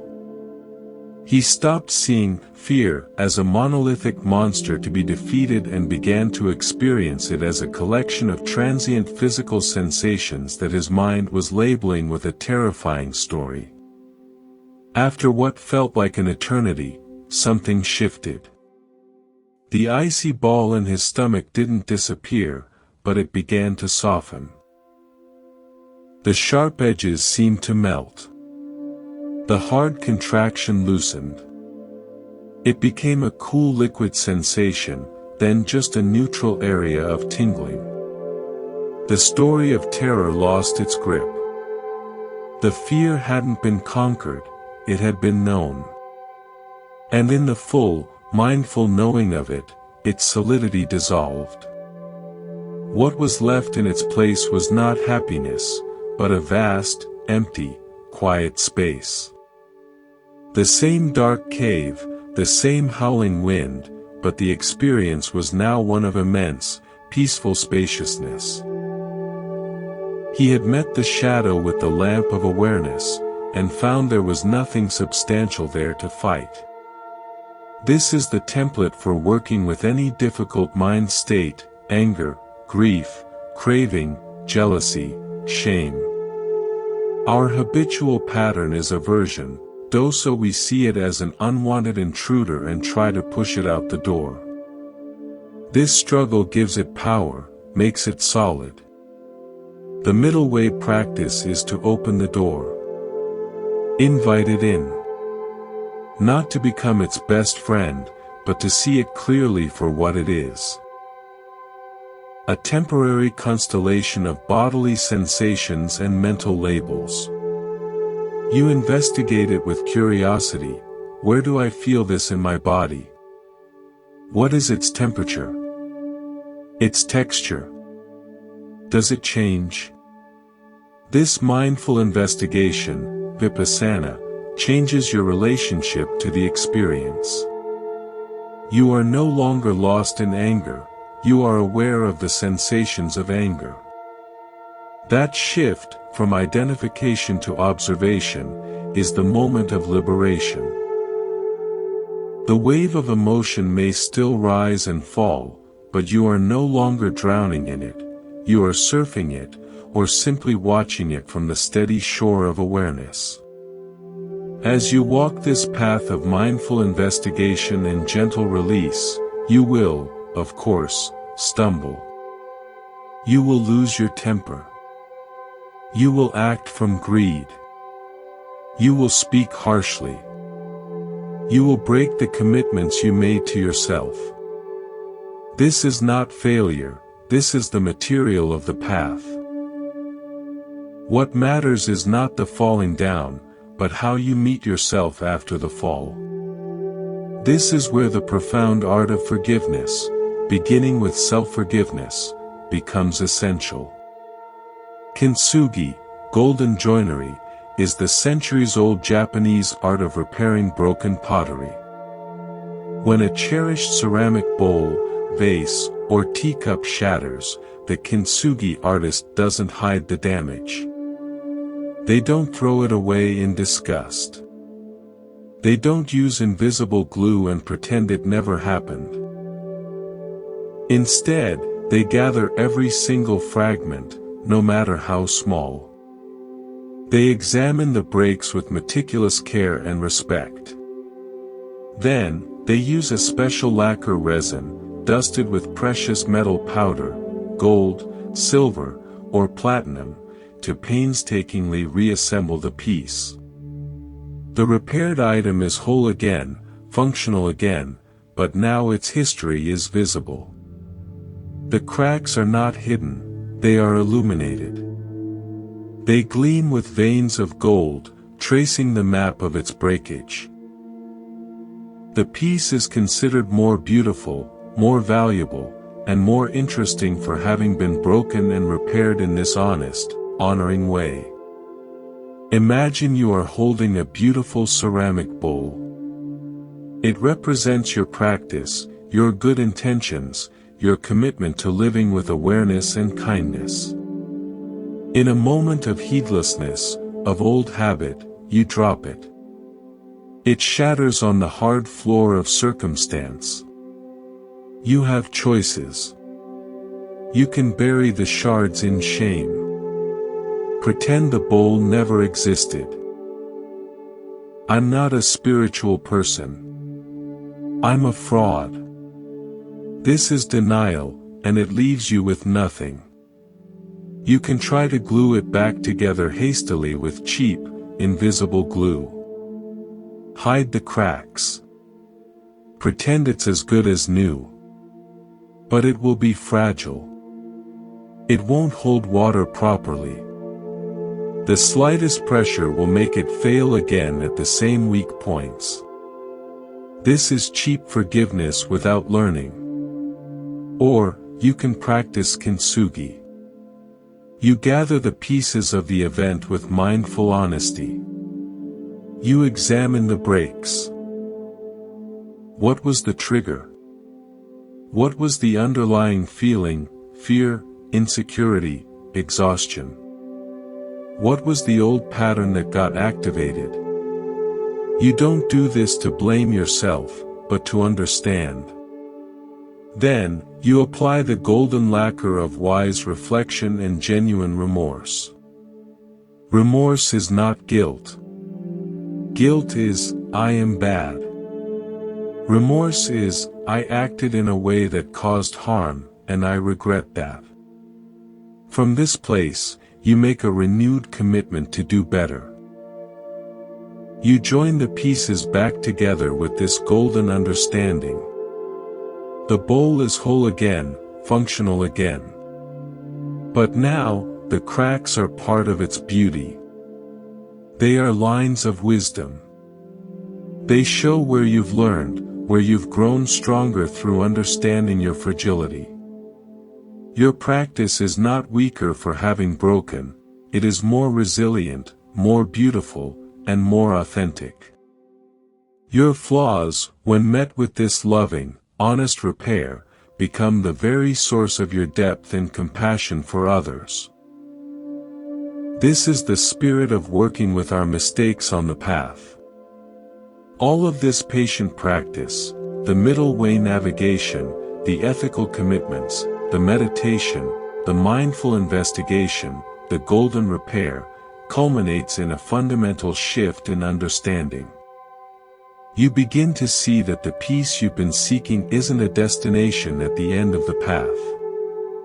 It is the very quality of walking the path with awareness. The goal and the path become one. Imagine for a moment that the universe is not silent, cold space. Imagine it as a vast, humming symphony. This is not mere poetry, it's a metaphor grounded in modern physics, which tells us that at the quantum level, everything is vibration, frequency, energy. Every atom, every star, every cell in your body, every thought in your mind, all of it vibrates. We are all notes in a cosmic composition. But here's the human dilemma. We believe we are only the audible note, and a discordant one at that. Our fundamental frequency, our essential nature, is a pure, clear note of awareness, peace, and compassion. This is what some call Buddha nature, or basic goodness. But over this, we layer noise. The clanging cymbal of chronic anxiety. The screeching violin of resentment and jealousy. The dull, repetitive thud of apathy and depression. The frantic, chaotic drumbeat of craving. We mistake this cacophony for our own music. We think, this noise is who I am. Our entire life's effort becomes trying to compose a tolerable symphony with this noise, or to escape from it. Practice, in its deepest sense, is not about adding a beautiful new instrument, like a flute of bliss or a harp of transcendent insight, on top of the noise. That just makes the symphony more complex and exhausting.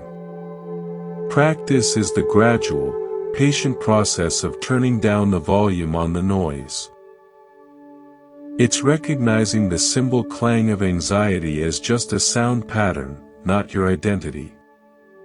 It's letting the violin screech of resentment fade out because you stop feeding it with your attention and your stories.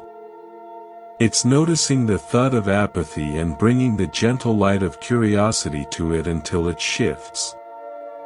As the noise softens, something miraculous happens. You begin to hear it, faintly at first, then more clearly. Your own fundamental note. The pure, silent, vibrant hum of awareness itself. It was there all along, underneath everything. It doesn't need to be created, it needs to be uncovered. It is the silence that holds all the sounds, and the singular, perfect note that needs no accompaniment to be complete. Awakening is not about hearing a brand new, heavenly symphony from somewhere else. It is the profound recognition that you have always been both the silent space that holds the music and the essential, beautiful note of awareness itself. The search ends when you realize you are what you've been seeking. This realization, that peace isn't something to acquire but something to uncover, changes everything about how we live. It shifts our relationship with time itself. We stop postponing our happiness to some future moment when conditions are perfect, and we start finding the perfection in this very moment's raw materials. But how do we actually live from this understanding in the grit and grind of daily life? How do we move from having glimpses of this truth to abiding in it? This brings us to what might be the most practical teaching of all, the art of bringing your practice off the cushion and into the marketplace of your life. The Buddha didn't teach meditation so people could become expert sitters. He taught it so they could become expert livers, people who could meet every circumstance with wisdom and compassion. Let me share a story about this integration, set in a place where the spiritual and the commercial have danced together for centuries. In the bustling city of Chengdu, known for its spicy cuisine and slow-paced tea-house culture, there was an old tea merchant named Lao Chen. His shop was small, tucked away in an ancient alley, but those who knew sought him out. He didn't just sell tea. He conducted a ceremony with every customer, whether they were buying the most expensive pu'er or a simple packet of jasmine. A young entrepreneur, stressed and perpetually rushing, stumbled into Lao Chen's shop one rainy afternoon, seeking a gift for a business associate. He was checking his phone, mentally rehearsing his pitch, his foot tapping impatiently. "Welcome," Lao Chen said softly, not looking up from where he was arranging clay teapots on a shelf. "Please, sit." "I don't have time to sit," the young man said. "Just give me your best oolong, packaged nicely." Lao Chen smiled. "The tea isn't ready. And neither are you. Please." He gestured to a small wooden stool. Frustrated but oddly compelled, the young man sat. Lao Chen brought out a simple tray, a small clay pot, 2 cups. He heated water, but not to boiling. He measured leaves, not with a scoop, but by gently placing them in his palm, feeling their weight and dryness. He poured the hot water over the leaves in the pot, then immediately poured it out. "This wakes them," he explained. Then he poured more water. He waited. Not timing it, but watching the leaves slowly unfurl in the transparent pot. He poured the pale gold liquid into the 2 cups. He handed one to the young man. "Don't drink yet," he said. "First, hold the cup. Feel its warmth." The young man, forced to slow down, did as instructed. The warmth seeped into his cold hands. "Now smell," Lao Chen said. The aroma was complex, floral, with a hint of minerals. "Now, take a small sip. Let it rest on your tongue before you swallow." The young man did. The flavor unfolded in layers. For the first time that day, he wasn't thinking about his next meeting. He was here, with this taste, this warmth, this quiet old man. They sat in silence for 3 infusions of the same leaves, each brew tasting slightly different. After the 3rd cup, Lao Chen spoke. "You came for tea to give as a gift. But the first gift must be to yourself. This," he gestured to the teapot, the cups, the shared silence, "is the practice. When you meet your business associate, can you offer him this quality of attention? Not just the tea in the package, but the presence in which it is given. That is what changes things." The young man left with his packaged tea, but also with something more valuable, an understanding that mindfulness wasn't something you did only in quiet rooms. It was something you could bring to a business meeting, to a conversation, to drinking a simple cup of tea. The entire world could become your tea house if you remembered to wake up the leaves, to wait, to pour with care. Lao Chen's tea house wisdom is the essence of applied practice. It's about bringing the same quality of attention you cultivate in meditation to your emails, your chores, your conversations. It's recognizing that every moment is an infusion. A chance to extract the full flavor of life through patient, attentive presence. But to do this consistently, we need to understand the mechanics of our distraction. We need to see clearly what pulls us away from presence. The Buddha gave us a powerful framework for this, the 5 hindrances. These are not enemies, but rather the typical weather patterns that cloud the mind's clear sky. Learning to recognize them is like learning to read the weather. You don't blame the clouds. You just understand they're passing through. Let's walk through them briefly. Number 1, sensory desire. In Pali, this is called kamakanda. This is the mind's automatic pull toward anything pleasant, a beautiful sight, a pleasing sound, a delicious taste, a comforting smell, a pleasant touch.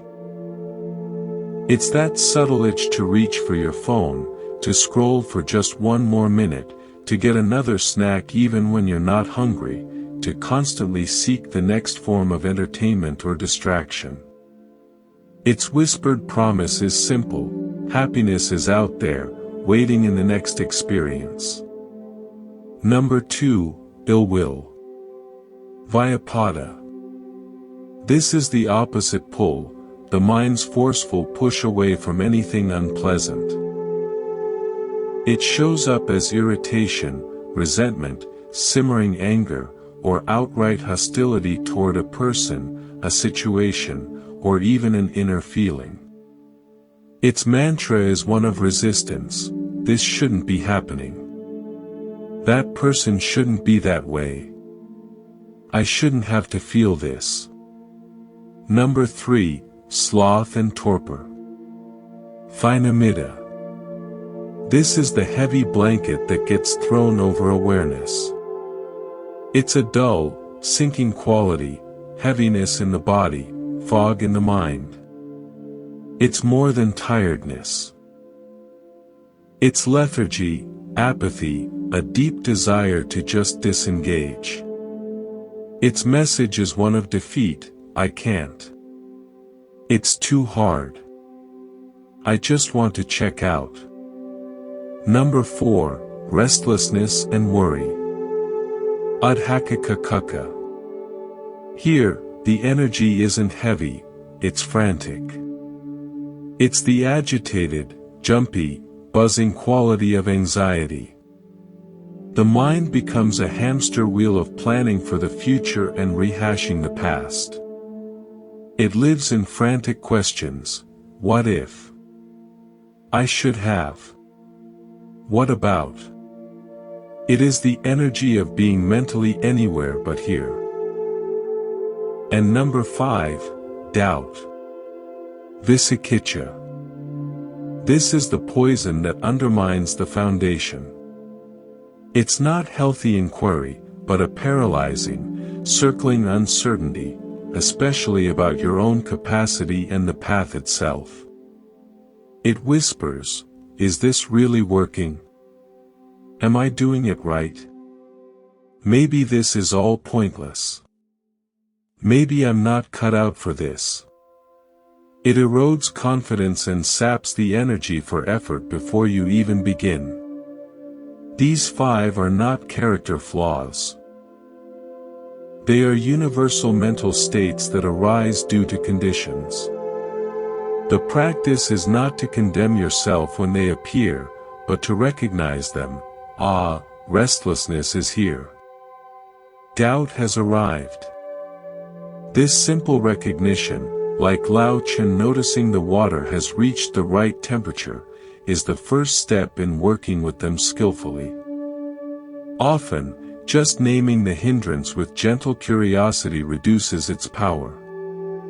You're no longer lost in restlessness, you're aware of restlessness. That shift is everything. Now, working with these hindrances in daily life requires more than just recognition. It requires what I call micro-practices, tiny, doable actions that reroute your momentum from distraction toward presence. These are the practical tools that help you become the tea merchant of your own life. Let me offer you a handful of practical tools, micro-practices, drawn from both ancient tradition and modern application. The first is called the stop practice. It's a simple, powerful anchor you can use anytime you feel yourself becoming overwhelmed, reactive, or swept away. Whenever that tide of emotion or thought begins to rise, you literally stop. Stop. Just pause. Freeze frame whatever you're doing or saying. T. Take one conscious breath. Just one. Feel the air moving in and out. Let that breath ground you back in your body. O. Observe. With gentle curiosity, notice what's actually happening right now in your body and your mind. Just name it. Tight shoulders. Racing heart. Angry thoughts. Feeling rushed. P. Proceed with intention. Now, from this clearer, more grounded space, ask yourself, what is the most wise, the most compassionate next thing to do? And then proceed from that place of choice, not reaction. This whole practice takes maybe 10 seconds. And it can prevent hours, or even years, of regret. That 10-second pause can truly prevent hours of regret. Second, sacred pauses. Think of these as deliberate, tiny sanctuaries you build into the architecture of your day.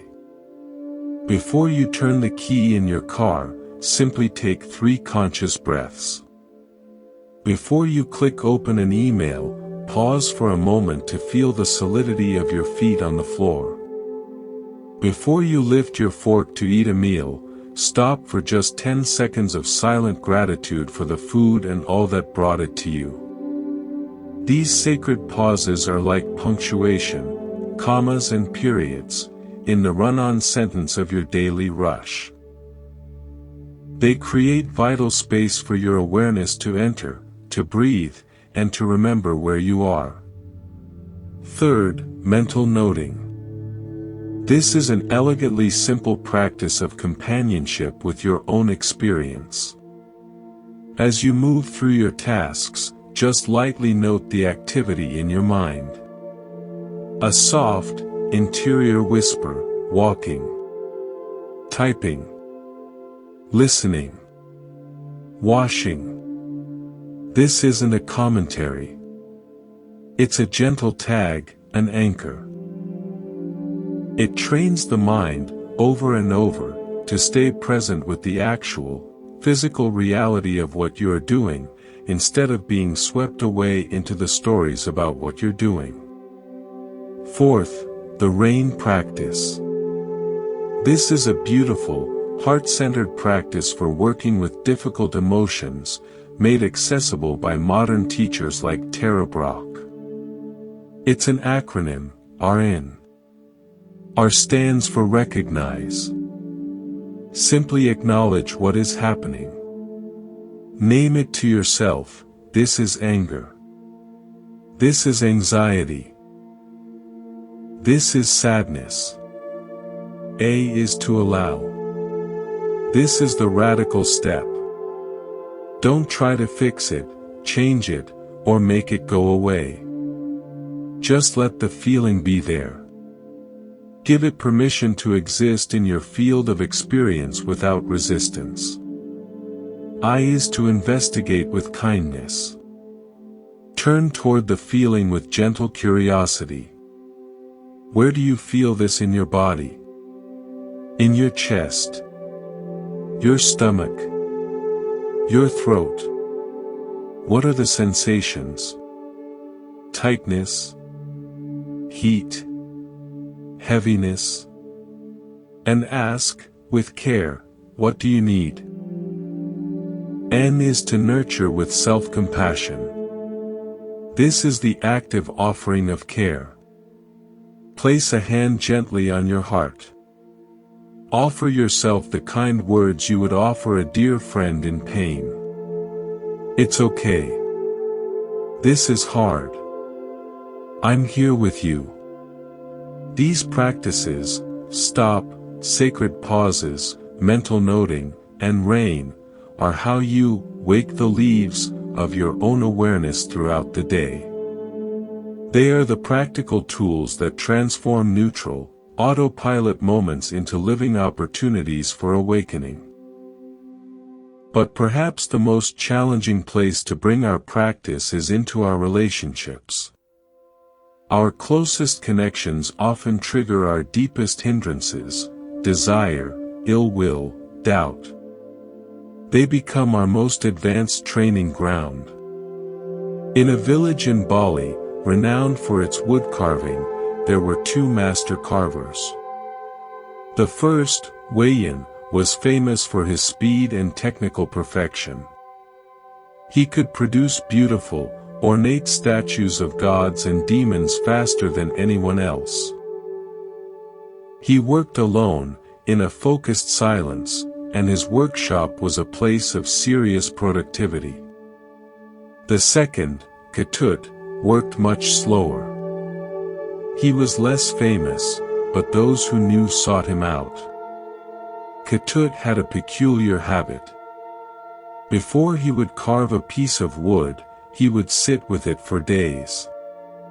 He would hold it, turn it in his hands, feel its grain, its weight, its knots and curves. He said he was listening to what the wood wanted to become. The God is already inside the wood, he would say. My job is not to impose my idea, but to help the wood reveal its own. Once, a wealthy collector commissioned both carvers to create a statue of the same deity from similar blocks of mahogany. Weiyan finished in a week. The statue was flawless, symmetrical, and impressive. Ketut took a month. When he unveiled his statue, there was a collective gasp. It was not symmetrically perfect. The deity's face seemed alive, compassionate, wise. The wood's natural grain flowed in a way that looked like moving robes. The statue didn't just look like a god, it felt like one. The collector asked Ketut his secret. Ketut said, Weiyan sees the wood as material for his art. I see the wood as my partner. I argue with it sometimes. I wait for it. I ask it questions. Sometimes the wood tells me to change my plan because it has a better one. The relationship is the art. Our relationships are like Ketut's blocks of wood. Too often, we approach them like Weiyan. We have an idea of who the other person should be, more supportive, less critical, more affectionate, more like us. We try to carve them into that image with our words, our expectations, our manipulations. This creates friction, resistance, and beautiful but lifeless statues, relationships that look good on the outside but feel hollow. Mindful relationship is Ketut's way. It begins with deep listening. Before you speak to change someone, you sit with them. You listen not just to their words, but to their grain, their history, their fears, their unique patterning. You see them not as raw material for your happiness, but as a sovereign being with their own destiny wanting to be revealed. Your job isn't to carve them into your ideal. It's to create a safe, supportive space where their own best nature can emerge. Sometimes this means accommodating a knot of trauma or a hard grain of stubbornness. The relationship becomes a collaboration, not a solo project. This approach is grounded in what the Buddha called the four immeasurables or divine abidings: Brahmavihara's loving-kindness, metta, compassion, karuna, sympathetic joy, mudita, and equanimity, upekkha. These aren't just nice feelings, they are practices, ways of relating that we can cultivate. Loving-kindness is the unconditional wish for yourself and others to be happy and at peace. It's the foundation. Befriending yourself first, then extending that friendliness outward. Compassion is the wish for beings to be free from suffering. It's the natural response when you see someone struggling, not pity, but a shared feeling that moves you to help if you can. Sympathetic joy is the antidote to envy. It's taking delight in others' happiness and success as if it were your own. It transforms comparison from a source of pain into a source of connection. Equanimity is the balance of heart. It's understanding that you cannot control others' lives, that everyone is the owner of their own karma. It allows you to care deeply without being overwhelmed or trying to play God. Practicing these, through formal meditation phrases or simply through intention in daily interactions, is how you become a ketut in relationship. You learn to work with the grain of other people's being, creating connections that are alive, authentic, and deeply resilient. Now, as we deepen both our personal practice and our relational wisdom, we inevitably confront one of the most subtle and powerful aspects of the path, the role of intention, satana. The Buddha said intention is karma. It's not the external action alone that shapes us, but the motivation behind it. Let me illustrate this with a story about two very different gifts. In a drought-stricken village, two wealthy men decided to build wells for the community. The first man, Arjun, built his well with great fanfare. He hired the best engineers, used expensive imported stone, and erected a large plaque with his name and likeness on it. He held a grand opening ceremony, giving speeches about his generosity. The well was technically perfect and provided clean water. The second man, Dev, worked quietly. He consulted with the village elders about the best location, not where it would be most visible, but where it was most needed by the poorest families. He used local materials and hired villagers to build it, providing them wages during the hard drought. The well was simple, functional, and had no plaque. He didn't attend the opening, he was already helping to repair a farmer's irrigation ditch. Over time, something interesting happened. People used Arjun's well, but they didn't feel particularly connected to it. They took the water, but sometimes grumbled about the boastful plaque. The well became a transaction. Arjun's generosity in exchange for public recognition. Dev's well, however, became the heart of a part of the village.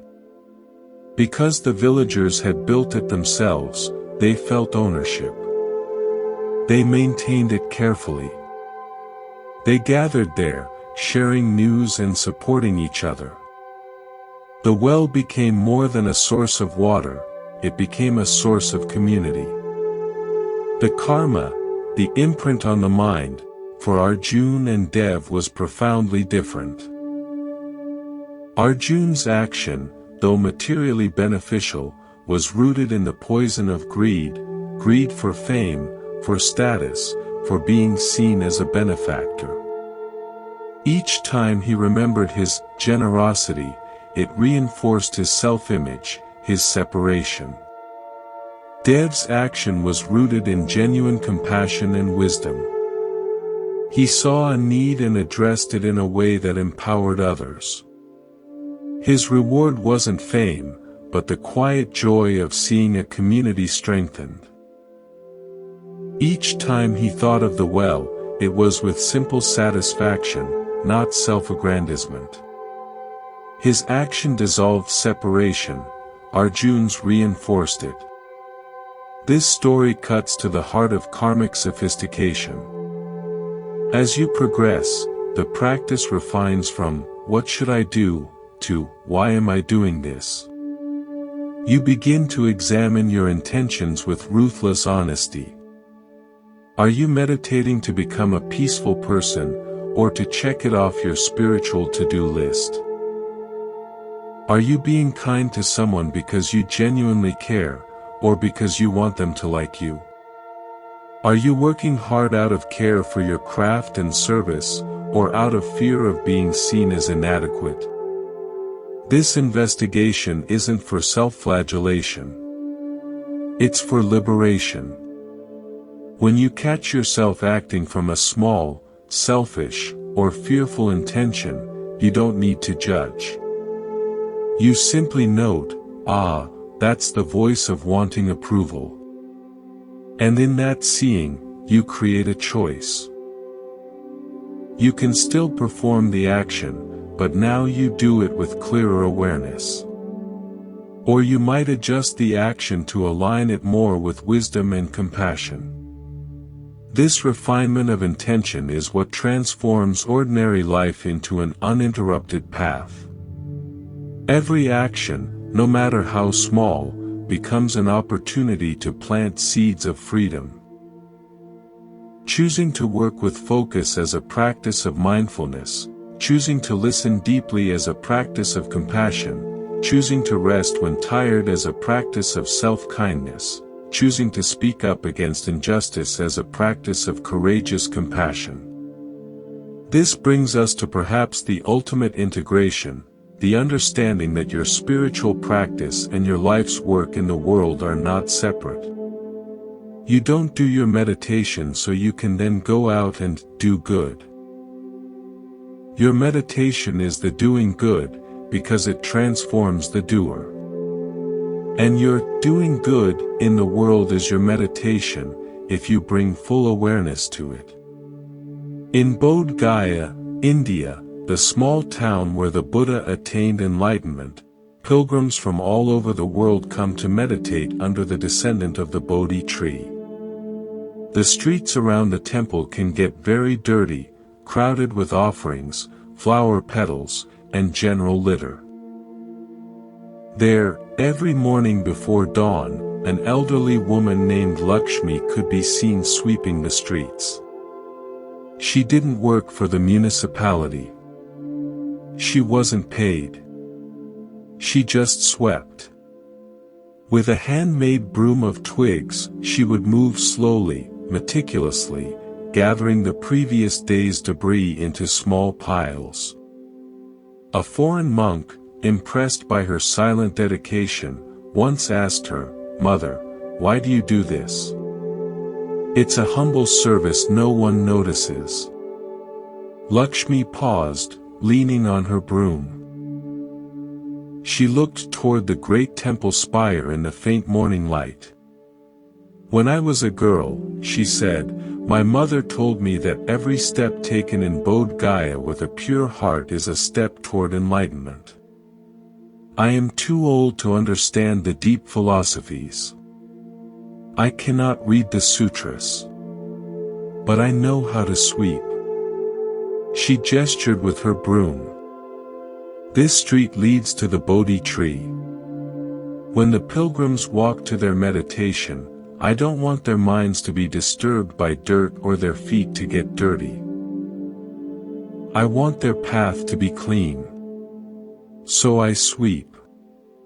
And as I sweep," she said, making a gentle arc with the broom, "I think, may I clean my own mind of greed as I clean this street of dust. May I remove hatred as I remove these leaves. May I clear away ignorance as I clear away this litter. For me, this sweeping is my reading. This street is my sutra." The monk bowed deeply to her. He realized he was in the presence of a master. Her service was her sadhana. Her broom was her mala beads. Her intention turned manual labor into the highest form of worship and mental training. She wasn't preparing for practice, she was in practice, fully embodied, fully engaged. Lakshmi embodies the complete path. Her work is ethical, sila. It is a selfless service, taking care of a shared space. Meditative, samadhi, it is done with single-pointed, mindful attention. Wisdom, panna, it is infused with the intention of purifying her own mind, understanding the parallel between outer and inner cleaning. She shows us that awakening isn't hidden in a cave or reserved for those who can study texts. It's available to anyone, anywhere, who performs their task with pure intention and mindful presence.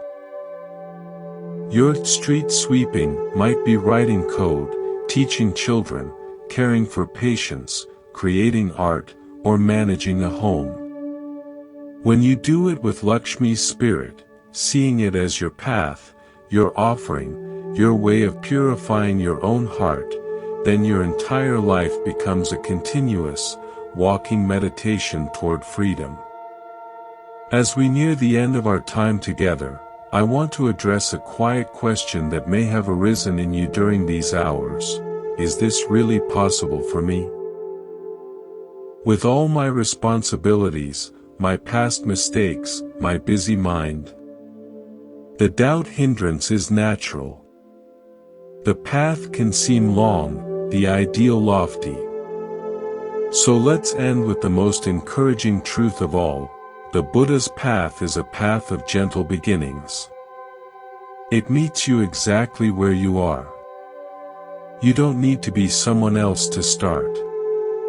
You start, and the becoming happens naturally along the way. The entire teaching is encapsulated in a small, powerful Pali word, nasati, mindfulness of breathing. Why the breath? Because it's always with you. It's the most democratic object of meditation, available to the king and the beggar, the healthy and the sick, the busy and the idle. Your breath is your ever-present anchor to the here and now. When you feel lost in the past or future, you can always return to this one breath. It is the direct path, as the Buddha said in the Satipatthana Sutta. So let's end as we began, with a simple practice. Not as something to achieve, but as a homecoming. For these final moments, let everything else fall away. Allow your body to be supported. Let your eyes gently close, or soften your gaze downward. Now, bring your attention to the natural rhythm of your breathing. Don't try to control it. Don't make it deep or special. Just notice it. Feel the sensation of the air as it enters your nostrils, cool. Feel it as it leaves your nostrils, warmer. Notice the slight pause at the end of the in-breath. The slight pause at the end of the out-breath. Your mind will wander. That's what minds do. When you notice it has wandered, to a sound, a thought, a memory, gently acknowledge it, wandering. And then, with the kindness you'd use to guide a puppy back to its blanket, guide your attention back to the feeling of the next breath. No scolding. No drama. Just returning. In this simple act of returning, you are practicing the entire path. You are exercising the muscle of awareness. You are practicing non-attachment by letting thoughts go. You are practicing compassion by being gentle with yourself. You are seeing impermanence as each breath arises and passes. You are here. You are awake. You are free, in this moment, from needing to be anywhere else. Let's rest here together for a few more breaths, anchored in the simple, sacred reality of being alive. Pause for 30 seconds of silence in the recording. And so, dear friend, our long journey through these teachings comes to a close, though your own journey is just continuing. refreshed. We've explored the map of karma, understanding you are the shaper of your life. We've found the middle way, the responsive wisdom that avoids the extremes of harshness and laziness. We've looked at the ethical guidelines not as rules, but as gifts of protection. We've sat as the ferryman in meditation, learning to navigate the river of the mind. We've seen the mycelial network of our interdependence. We've practiced turning eating, working, and even sweeping into paths of awakening. We've refined our intentions and brought practice into relationship. Remember the key points, not as concepts to memorize, but as touchstones to return to. Start where you are. Your present moment awareness is the only valid starting point. Your intention is your karma. Cultivate wholesome roots, generosity, kindness, wisdom. Practice the middle way. Find the responsive balance between effort and ease for your current season. Ethics are self-care. The precepts protect your inner peace. Meditation is relationship training. It's learning to be the aware ferryman of all your experiences. Life is the practice. Bring mindful attention to your daily tasks and relationships. Be a gentle conservationist with your old patterns, not a bulldozer. Forgive with kintsugi gold. Let your breaks become sources of wisdom and beauty. Listen for your fundamental note beneath the noise of craving and aversion. Your breath is always your anchor. You can always come home to this one breath. You don't need to hold all of this at once. Take one thing. Just one practice that resonated. Perhaps it's the stop practice. Perhaps it's checking your intention before you act. Perhaps it's simply remembering to feel your breath 3 times today. Do that one thing.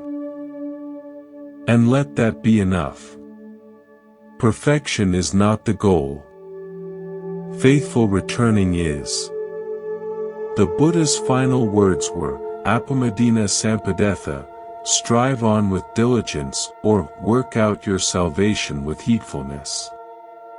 He wasn't urging frantic effort. He was reminding us of the preciousness of this human life, and the power of consistent, mindful presence. The peace you seek is not waiting for you at the finish line. It is being revealed in every mindful step you take. Thank you for the profound privilege of sharing this time and space with you at Monk's Moon Temple.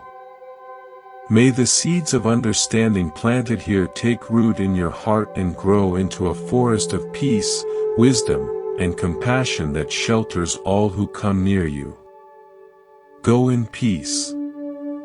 Walk gently. And remember, you are always welcome to return here, to this sanctuary of listening, whenever you need to remember the way home.